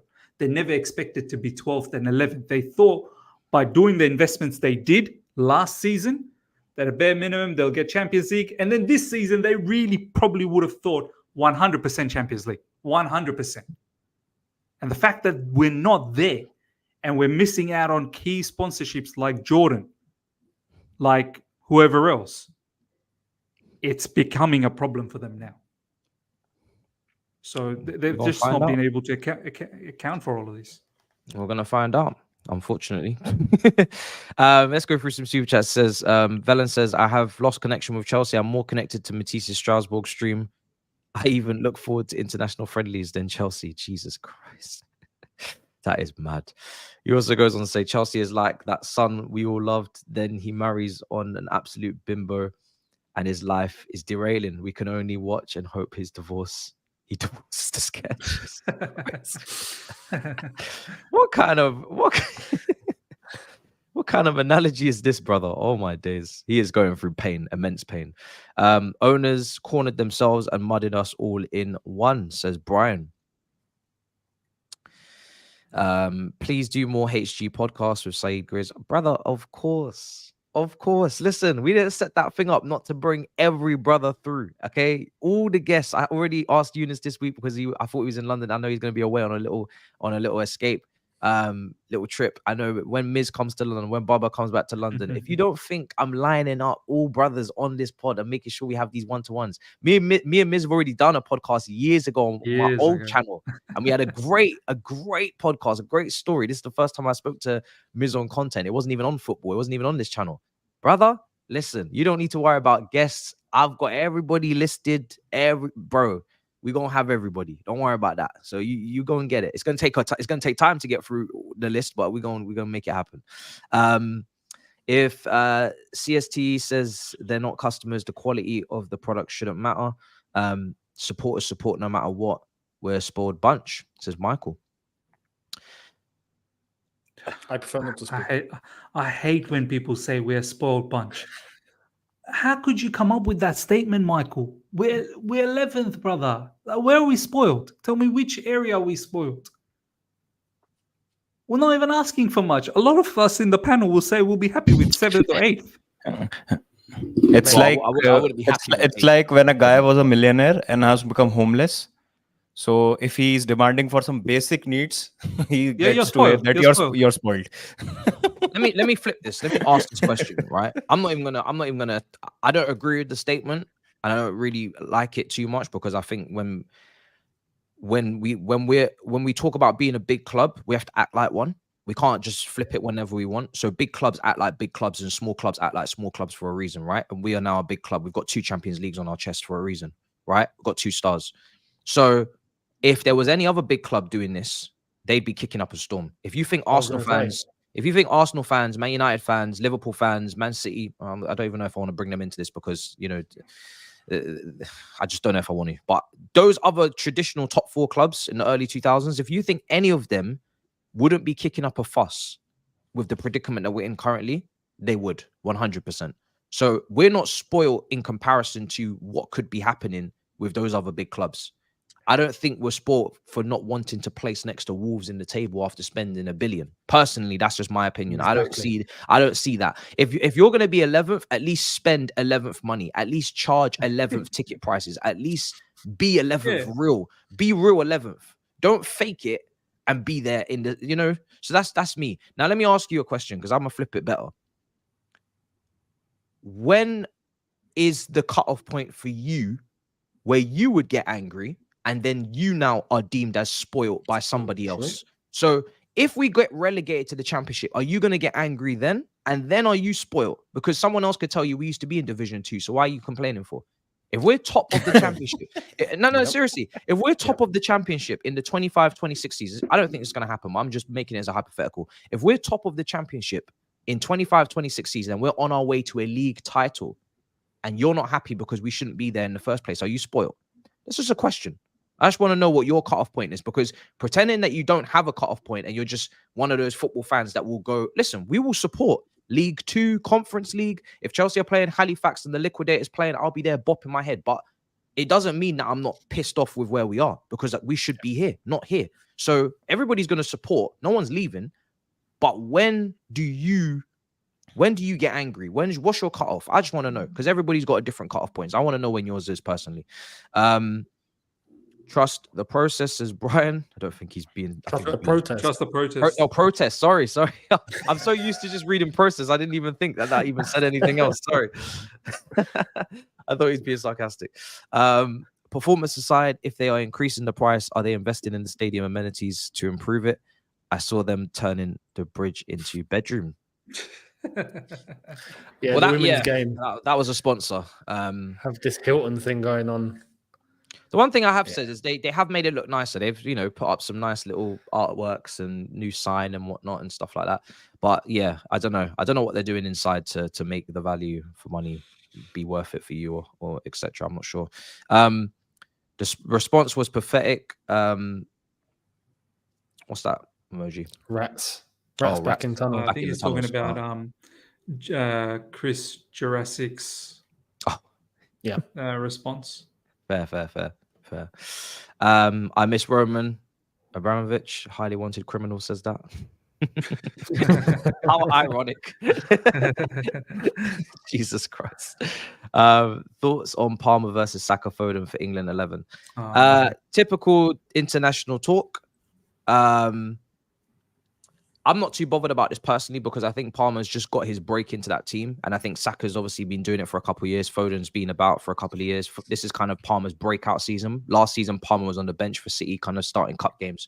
So I'm not really too bothered. If he plays, then he deserves it. I'm happy for him. If he doesn't play, he doesn't get injured. And I'm happy because we get to use him. So it's a win-win situation. I think those three, the quality is crazy. I'm not going to put Palmer on Saka and Foden's level yet because I think I don't want to put that level of pressure on him and not allow for a potential decline or a dip because he's still young. He could still go like this. And I don't want to just say, oh, Palmer's just here and I'm expecting him to just be here every single game because A, he's become the talisman and the pressure is on him because there's other people not pulling their weight. And B, because he's performing to this level. So now he's always going to perform at this level. Palmer next season might take a dip. I want to allow for some normality because his form is not normal. He's right up there with the best in the world in his age group. And that's not normal. That's ridiculous. He might maintain that, but I want to allow for some normality. So I'm not going to say he's there with them yet, but in terms of potential, he is. And it's incredible options to have. And they're all playing in those positions. So it's up to the manager to figure that out. I don't mind any of them playing. They're all having... Foden's having an incredible season. I can't sit here and say that Palmer should just be ahead of him, like just because of GA. I've watched Foden, he's incredible. And Saka, a couple of games now, Porto, whatnot, hasn't pulled it, but we know Saka. I think Saka's still a great talent and a great player. So I'm not sitting on the fence. I actually like all three of the players, so I just don't get into these debates. Like when it comes to players, I all rate them all. I think Foden's the most naturally gifted out of the three. In terms of like technical ability, but the other two are still pulling their weight. So I'm happy with anybody playing. That's mad options. What's your view on Chelsea and City expulsion reports floating around? Yeah, I mean, again, no. I want to say like to that. I honestly believe even if the crime was that deep from both City or Chelsea, I don't feel the Premier League will relegate either. They can't. They can't. If anyone goes down on their own warrant, right, because they're in the relegation zone and then they get relegated, that's on them. That's not on the Premier League. But the Premier League won't kick any of these teams, especially Man City, out. No way. You best what? They're going to send their biggest money generator to the Championship. No chance. Right. More people are going to be watching Man City Millwall than they're going to be watching some Premier League games. Like, it's going to be ridiculous. So, no, it just won't happen. I just feel like clubs of this size are automatically protected. And they'll be given points deductions, not to the extent where it becomes a threat to send them down. I think big points deductions, but enough to maybe send the club into 15th or something mad like that. Enough to ruin your season and make you really...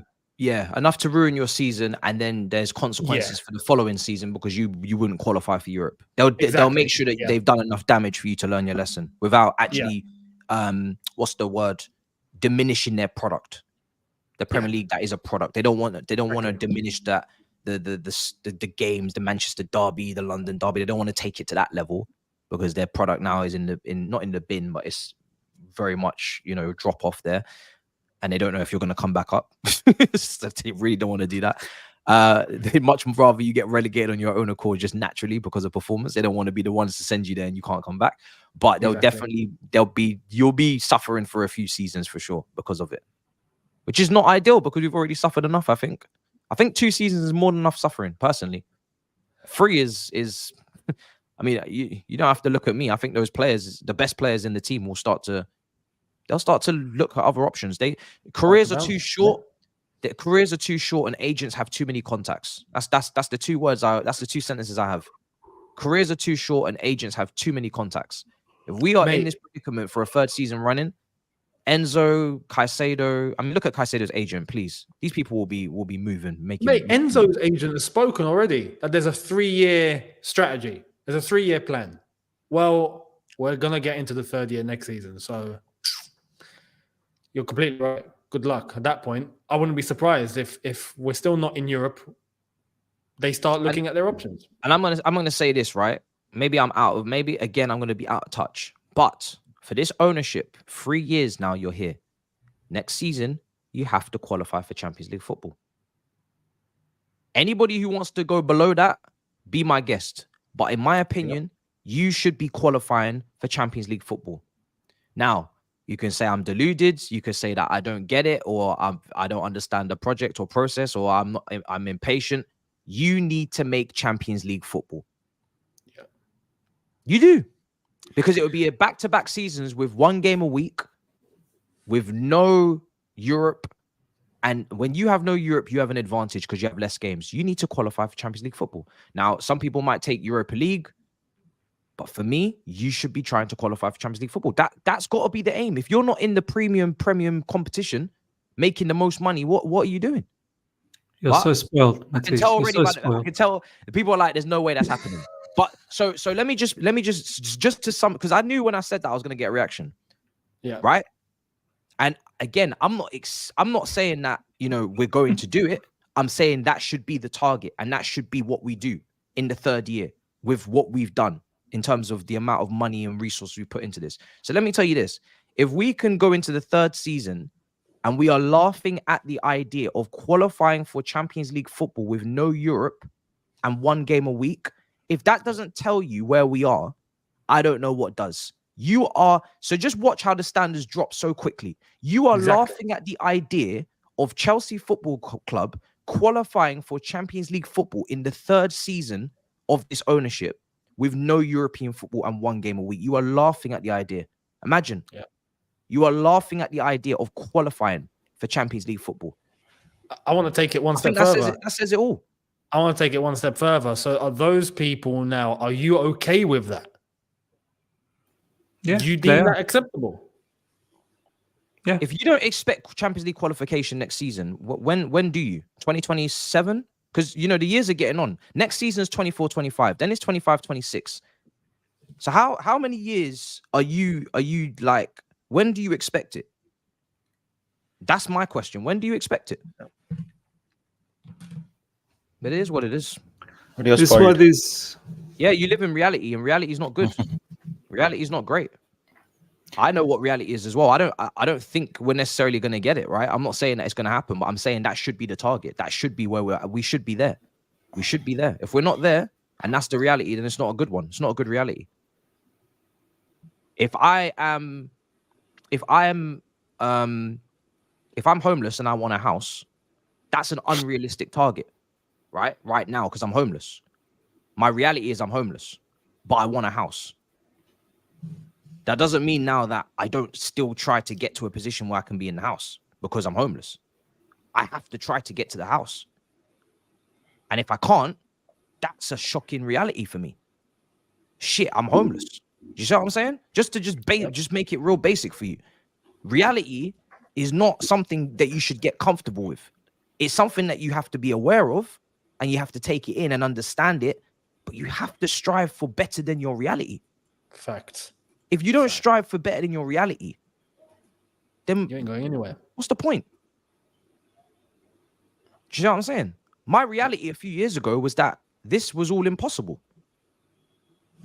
Couldn't do it. Couldn't do YouTube. My reality when I was 17, 18 years old. It was I was getting 20, 30 views a video. The podcast I did with Miz, we did like 35 views. That was my reality, 35 views per upload. You don't get comfortable in your reality and say, oh, that's my reality, so it's what it is. You have to get out of that. That's the situation. It would have been delusional for me to say back then that we could do 1,289 live concurrent, because I was doing 10 concurrent, and half of them were my family members. Same.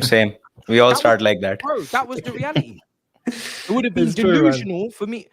Now, I'm not even telling you that we need to win something. I'm telling you we need to qualify for a competition that we need to be in financially to make money, so these owners actually can at bare minimum do the business side of things to the level that they said they could. And you're telling me it's a joke. We need to make as much money as possible to at least do the business side right, because we have a 42k capacity stadium, because of all these things. We need this. It's not if, buts, and maybe. It's a need. And it's a joke. Okay. Well, then if it's a joke, then Lord heavens. Chelsea's problem is we have the house, but we're choosing to live outside. So it's not even about the reality versus delusion. Problem is, in reality, we have a very, very fancy house, a very lovely house, a loving house with family inside. But we rather look outside and be in the rain, in the mud. So look, the basics are there. I think every single one of us have said that in our videos along the way.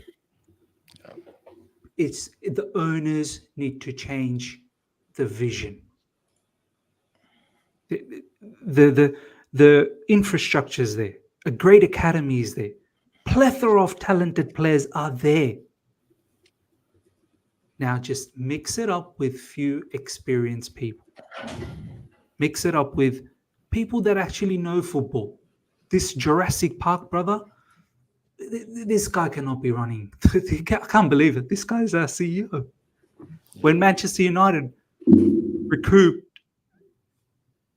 Manchester City's brother, Omar Barada. Look at the way he talks about football. Look at the way he talks about fans and so on and so forth. No wonder you can tell this guy's successful. He's run a successful football club. Get people that run a successful football club. You know, it's as simple as that, man. But are we going to do all this? Probably not. We're not going to do all this. We opt to sleep outside. We opt. I mean, do you know how mad that is? We opt. I mean, we were saying in the group chat, obviously, Poch has been kind of saying in the presses, this is a new Chelsea. This is the new Chelsea. You need to get used to it. You need to get used to it. Yeah. And my concern is, are you a mouthpiece for people that I don't agree with? Or are you standing on 10 toes and saying, I need this, I need that to take Chelsea to where they need to be? Or are you just going to just roll over and take whatever shit they give you? It seems to be the latter, because that's why they hired him, because he's a collaborator and he's not someone who's going to come in and say, no, I need this, this and that. And I'm not saying I need this, that in terms of player, but you need to be moving in this, that direction, and you need to put the foundations in place so we can achieve certain things. And we're not just going to just tolerate anything just because you put a project word around it, and therefore that buys you time to just do whatever the hell you want, without actually clarifying what that end goal is. Because at no point am I hearing still to this day that the end goal is to win the Premier League. The end goal is to win the Champions League. I need to hear these words. I need to hear that that's what you're going towards, because we're not trying to sit here for 5-6 years in a project for the end goal for you to be making more money, and then we just qualify for Champions League and we hit 4th and 3rd and we're happy with that. Is the end goal for you to win? You need to come out and state that. Then state the steps of how long that's going to take you. Come out and actually clarify the game plan, so then we can at least have something to hold you accountable to. Because right now we can't hold you accountable to anything, because everything is too loose in terms of the way it's been written. It's all too up in the air. You come out and state your game plan in terms of your targets for step 1, step 2, step 3 in terms of seasons. And then we can discuss about if you've taken too long in your steps, or if you've maybe overshot it with what you've built and what you've created. But at least we can hold you accountable to the steps that you said that you're going to take. And if you don't, then it's a problem. But because there's so much loose kind of like just words that are just being thrown around that don't really have any real meaning. And you know, we can't do that. We don't really know what's going on. Let me go through the last few super chats before we kind of cover that Sterling stuff as well, actually, to end. I think fans started to accept this is the new Chelsea and want others to accept it as well, says Ty. Between lowered expectations, instability of the club, management have come and done a job. Some people believe that Pochettino, if he's sacked and we bring in the right manager, everything just goes up and we just sort ourselves out and go right back to minimum top 5, maybe I'd assume top 6. I mean, as much as I wanted the manager, I hope that's the case, because that would take a lot of stress off my shoulders. I hope that it's as simple as that. I don't believe it is as simple, but I hope it is, for our sake. I hope it's as simple as the manager, because something tells me it's not, but we're going to find out if he doesn't keep his job. I agree. Context, guys, the whole club changed inside 18 months. No stable manager, no stable performances. You can't expect at least 4th after 12th and 10th. I mean, listen, this season, I'd be happy, you know, not happy, but I'd be comfortable with any sort of top 7. Do you know what I mean? I think you should be in Europe after a season of no Europe. To have back-to-back no Europe is definitely a failure, 100%. I don't think anybody's going to convince me otherwise, that you can be in back-to-back campaigns of no Europe. I saw West Ham have back-to-back campaigns of Europe. West Ham United had back-to-back campaigns of Europe. They're in Europe now. They were in Europe last year. They were in Europe the year before. 3 years in a row, they were in Europe. So if you're telling me that, you know, we got to aim for lower than West Ham right now, then, you know, I'm kind of looking at you sideways. But yeah, definitely not 4th. With all the injuries and all of the madness that's happened this year, nobody expects now 4th this year at all. And like I said, I don't even expect us to, I'm not going to predict us to finish 4th next year. I just think it's a damning indictment that we have to joke about 4th next year. I think it's a damning indictment that we are laughing of the possibility of making 4th 3 years in. That tells you how messed up how wrong we've gone if we think that it's a joke to aim for 4th in a season of no Europe. I think that's wild. I really do. Well, thanks for becoming a member as well. You've been a member for a long time, brother. To end on this Sterling thing, what's been you guys' take? Because there's been a lot of talk about Sterling this week, and there's been a lot of journalists defending him over the last couple of days as well, almost in a very timely fashion. Seems to be one article after the next. Everybody's kind of on point with the same topic. Would you guys sell him in the summer? Just outrightly, just sell him? Oh shit! I would sell him. I would. Sorry, Miz. Because Oh, Miz, of course. Oh, Miz. Oh shit! Let me go get my Oreos. And listen, don't replace him with Ziyech either, because I know what you're thinking. Don't think for a second that you can replace one winger for another. We ain't having Ziyech back either. Don't try it. Ziyech needs a home, bro. Ziyech needs a home. Nope, not around here. Nah, look, I mean, I've seen a lot of comments. I put up a video regarding this. Look, I don't know about you guys. I'm not someone who goes to the stadium and I don't boo. I can get angry. I can get upset. I can criticize a player. I've never ever booed. You know, I've only been to Stamford Bridge once, but I've been to other stadiums and watched sports. I've never booed my own players, right? But I also understand why certain people's, after seeing some of the comments, why they want to boo at times. Not booing the player personally, but the fact that you've dropped a stinker. So just the way you drop a masterclass, everyone stands up and gives you a standing ovation. When you drop a unbelievable, phenomenal stinker, you're going to get booed. I'm sorry, that game, Raheem Sterling, to a certain point, I think he was playing against us. Like, the way he took that penalty, he passed it straight to the goalkeeper. The way he was 1v1 and he couldn't finish that meal, like, that's unbelievable. The free kick is still in order. See, this is what I have a problem. This is where I have a problem with Raheem Sterling. This is our Champions League, right? FA Cup this season. You cannot do any kind of mistakes. Like I cannot understand why Petrovic did not start that game. Why, like, you have to take these decisions in a game. It's Leicester, but it's the most important game of your season. It will decide if you will potentially get a European spot or not.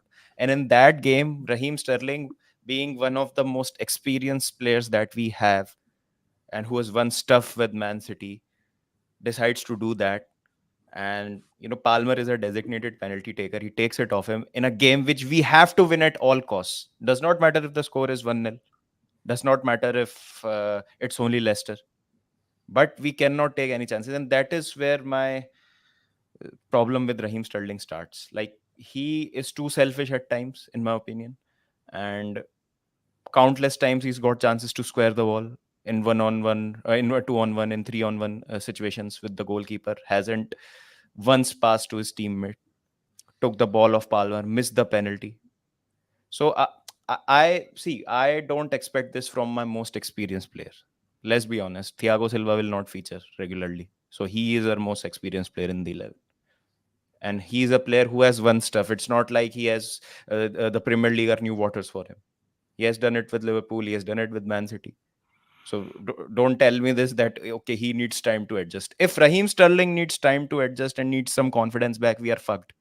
Well, If the most experienced player, supposedly your best player who starts every game, irrespective of the players who are in competition with him, how they perform, even if they perform badly or even they perform well, he gets picked every fucking time.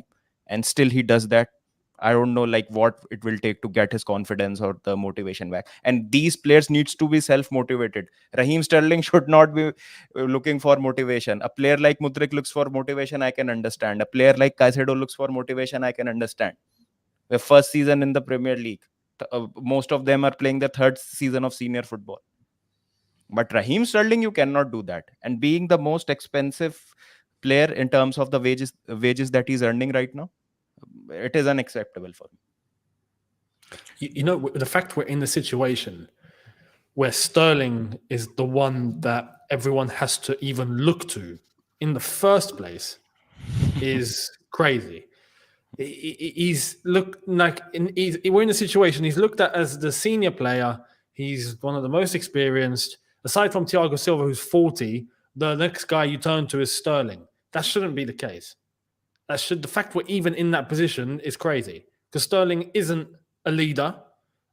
Sterling has always played a supporting role and at times has done well in that role, right? For City, Liverpool let him go, went to City. At City, he was never the main guy. But this was the concern when he walked into the team, was that he only thrives in a team where everyone else is thriving. And if everyone else isn't thriving, his level comes down too. We said that when he walked in, right? And now we're having to look up to him like, as some of the players are calling him a big brother and all of that. I mean, fine. But if that's all we got, that tells you, it goes back to point one of this entire strategy in the first place. How has the team been let to be put in this situation in the first place? Is bonkers. It's crazy. So at times you look and you look at Sterling, he's getting all the focus and he's putting in stinkers and whatnot. But the fact that we only have him to rely on in terms of experience is insanity. It's insanity. And doubles down on why we need actual quality in terms of experience to come into the team to balance things out, because this is what we're dealing with. It's nuts. Matisse, you're on mute. You're on mute. Yeah, you only know what's around you as well. Like, the environment we've put them in is all they now know at Chelsea. So they don't know any better because they haven't seen any better. And a lot of them haven't come from better clubs or bigger leadership figures from PSV or Shakhtar Donetsk or wherever. So, of course, he's your big brother here, but your big brother could have been Kevin De Bruyne. You know? Like, there's levels to this brother game. There's levels to this. You know what I mean? Like, we could get better leaders. He's not even a leader. He hasn't worn the armband at all, has he really? So, like, in terms of leadership, this team doesn't have any of it, really. Doesn't have any of it. Like, look at who has the armband, and it's very obvious that there's lack of leadership in this team. Reece James got it by default because, you know, he was one of the best players in the side. He's from the academy, but he's always injured, so it doesn't work. But at least he could have held, if he was fit, a performance that is something to look up to and say, I want to hit those levels, which is, if you're looking at a captain, there's many directions you can go. You can go, obviously, you know, commanding, outspoken, organization, but also performance, how you take care of your body, the way you train, like an Aspilicueta, you know, tucked in shirts, all that stuff. But a performance and a career to aspire to and stuff like that. We don't have players where there's a career to aspire to outside of Thiago Silva and you could say Sterling as well, but he doesn't have the leadership traits to go next to that. He just doesn't. That's why he hasn't worn the armband. But look who's had it. The fact that Chilwell's had the armband at this club on a consistent basis tells you that we don't have any leaders, because he's not a captain.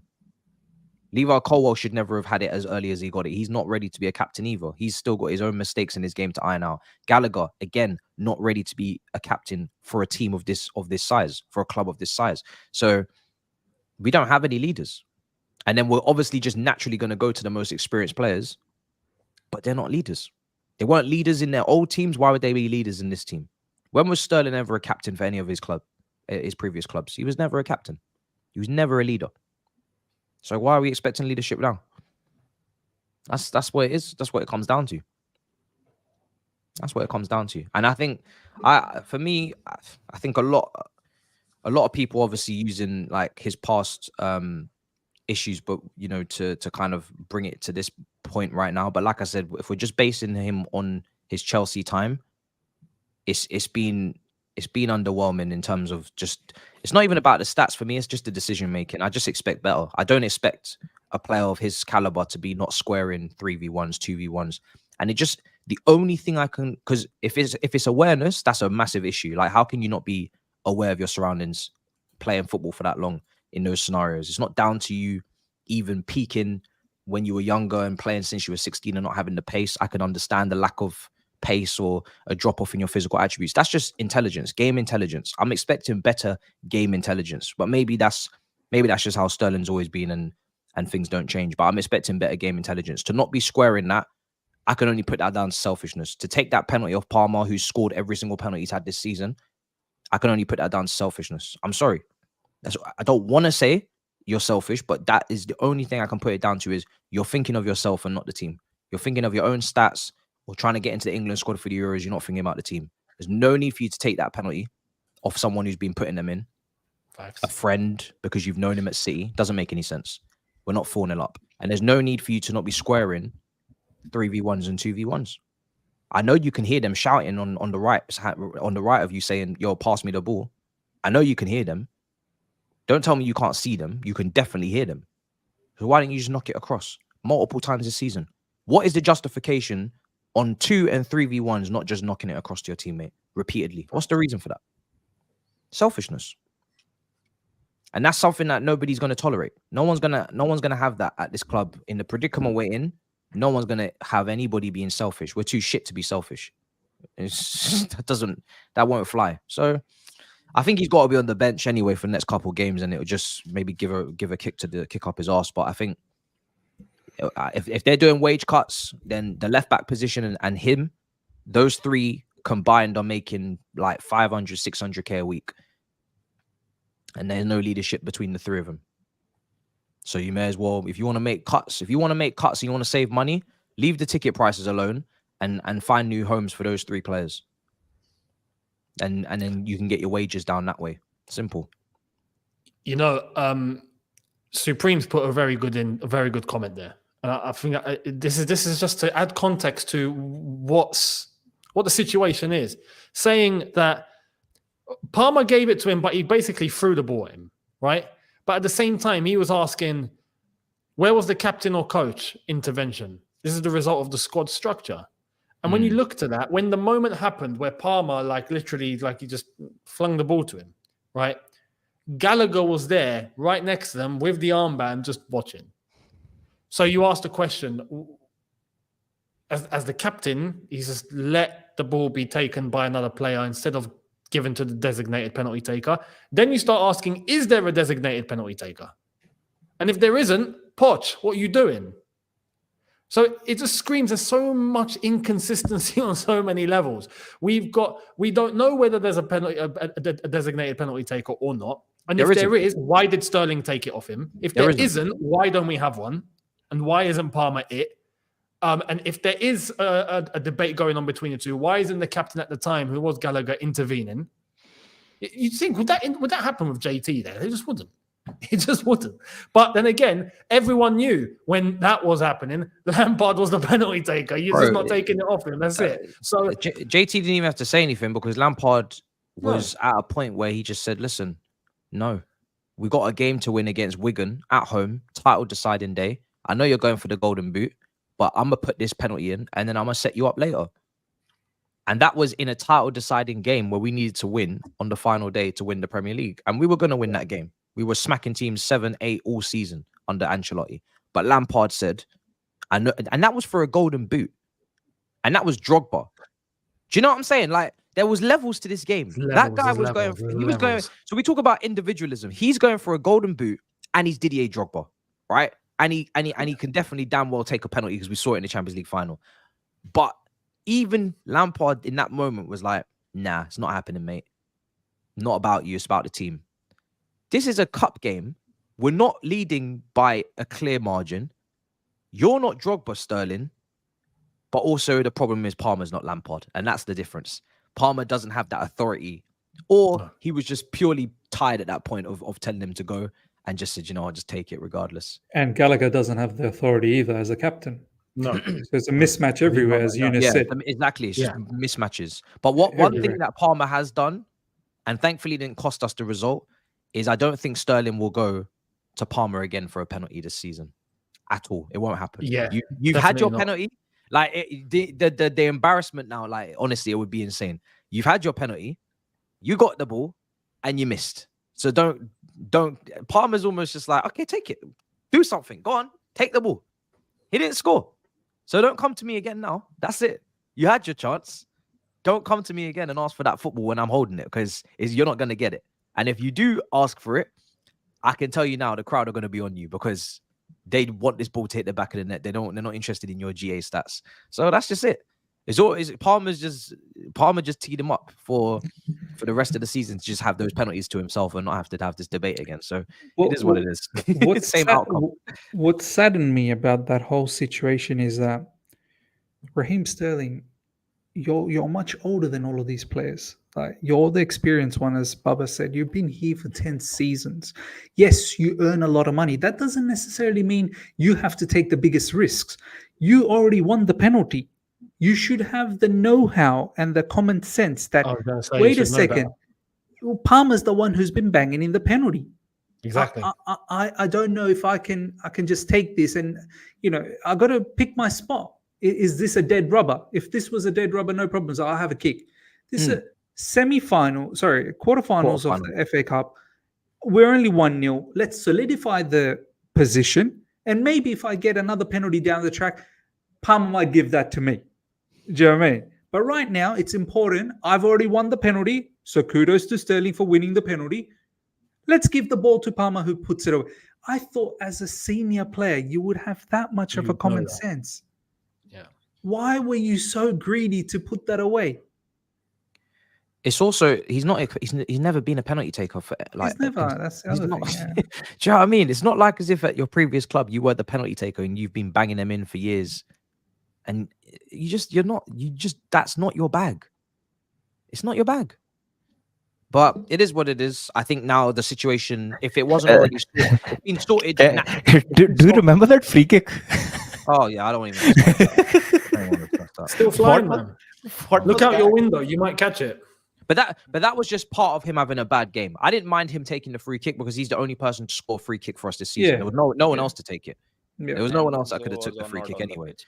But it summed it up. Like the way that was taken was summed up his game. Like it didn't even what players shoot a free kick and it goes quite wide. Maybe they've hit it wrong. Maybe like this guy, it's like a rocket launch. It just yeah. It was a bad day for him. But the goal's over there, the ball's gone that way. Like, how have you? I'm actually impressed. How have you done that? By How have you done that? force, we now have a penalty taker because of that game and the way it all went. By force, now we have a designated penalty taker. It's not because the manager has grown a set of bollocks and said this is what's going to happen and that's it. That's the penalty taker, and you're not gonna have this discussion because this is the penalty taker, and this is the correct decision. It's just come about because of circumstance, but it's fine. We got to the right conclusion in the end, regardless. Just took a bit of pain along the way. No leadership was shown, no authority was shown, but we got there eventually. It's not the right way to get there, I have to say, but we got there. The hard way. The hard way. Yeah, exactly. So it is what it is. It's a madness. But yeah, anything else we haven't covered before we wrap up? That's everything, is it? Yeah. What else is going on? There probably transfer news, more links to players. I'm not even bothered about that, to be honest. England released a new kit and they tampered with the flag. That's the latest news that I've got. Oh, right. That's it. Lord. Yeah, there's links with Euro, but I think it looks like he's going to be going to Real Madrid, isn't it? Because Real Madrid are interested as well. Can't compete with them. So that's that done. Yeah. But it also makes more sense for him to go there anyway, because there's some leaders that he can listen to. Them, you know, he can go into a situation where he's going to the biggest club in the world, but there's already some established leaders there to kind of help him through his first season. Rudiger's there, Militao's there, you know, Toni Kroos is there, so he can be ushered in slowly and he can be the successor, which is the right way to go. If he comes in here, you've gone from Rudiger to Disasi, and you know it's not the same. Disasi's still acclimatizing, let alone holding anybody's hand and leading them. So it doesn't make sense. It makes sense for him to go to Madrid. If we sign Osimhen, what would you do with Nico? I mean, listen, Nico Jackson, I don't want Osimhen. I've said this before. For the price, I've been very, very clear. This is not for me. Not for me personally. But I don't think we're going to sign him anyway. So it doesn't matter. Because we don't have the facilities, the capabilities. I don't think we have the money to pay his wages. We don't pay wages of that level. And yeah, I think there's going to be other clubs interested that are going to be in better positions.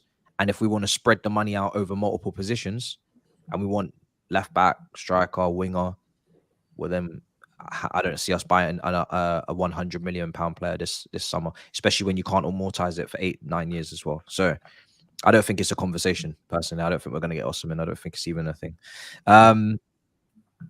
Yes, we need experience, but I think we are overstating it now. Our manager should compensate for that, but he let the team influence him and not him influencing the team, says Robert. Robert is really against Poch, and he's really with this squad. So basically, when Poch leaves and we get a proper manager, we're good, which is fair enough. Like I said, I hope it's that easy, because if it is, then great. That means I won't be suffering much longer. But if it's not that easy and someone else comes in here and they struggle, boy, long day. Because all of these things that Poch is doing wrong in people's opinion right now.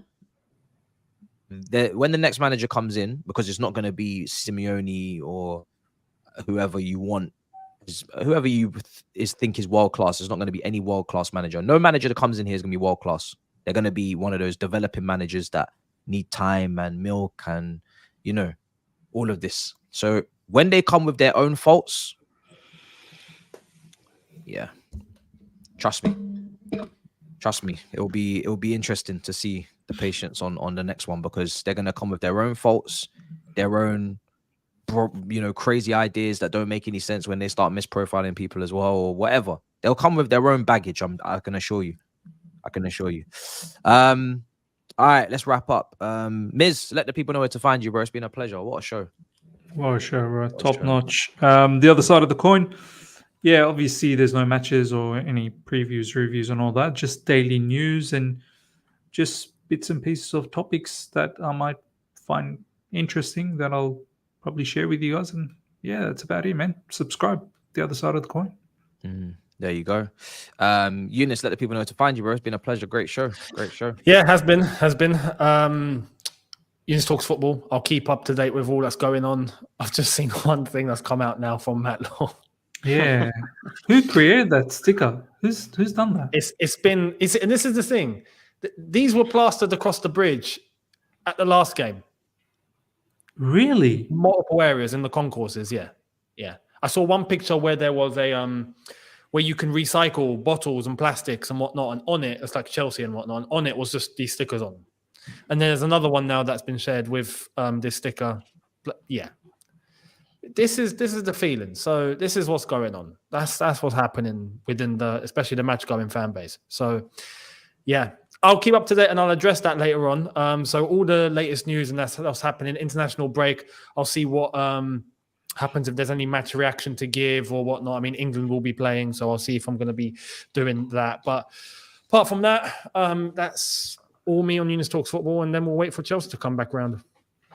Oh my God, what has Johnny Minerals done? Just to let you know, he didn't actually make those stickers. Oh, did he not? He was actually thinking he actually didn't. So it's inspired.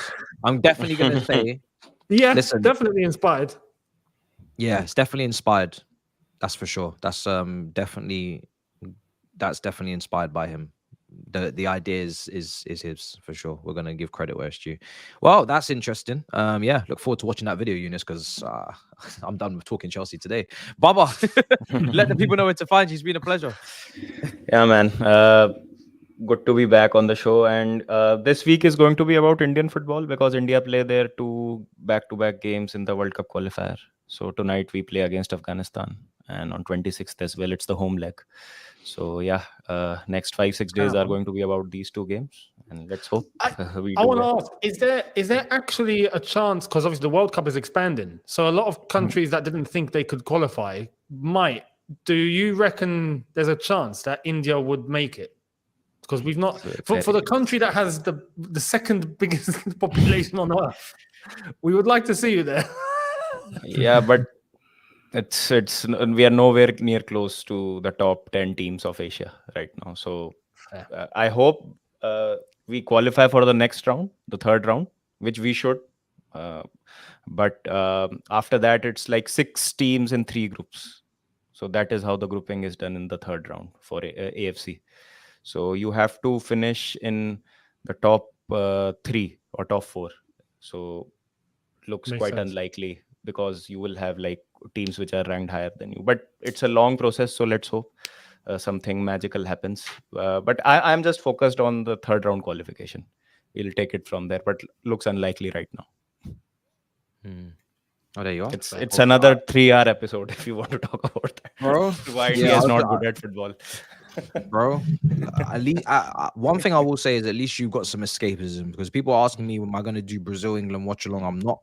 I'm not personally going to do any international football watch alongs. I'm just going to keep making the videos and then go and take a break from the watch alongs until the club football comes back. When Southgate eventually leaves that post, then we will, maybe if Mourinho comes in, then we will be painting flags on our cheek. But until then, I'm just waiting for it. I'm waiting for it to all come to a conclusion, and then hopefully we're inspired by the next manager. Maybe they'll win the Euros, and that will trigger something. But yeah, so yeah. All right, we're wrapping up. Smash up the likes, guys. Subscribe if you haven't already. Big up your damn selves. In a bit, people. Peace. Take care.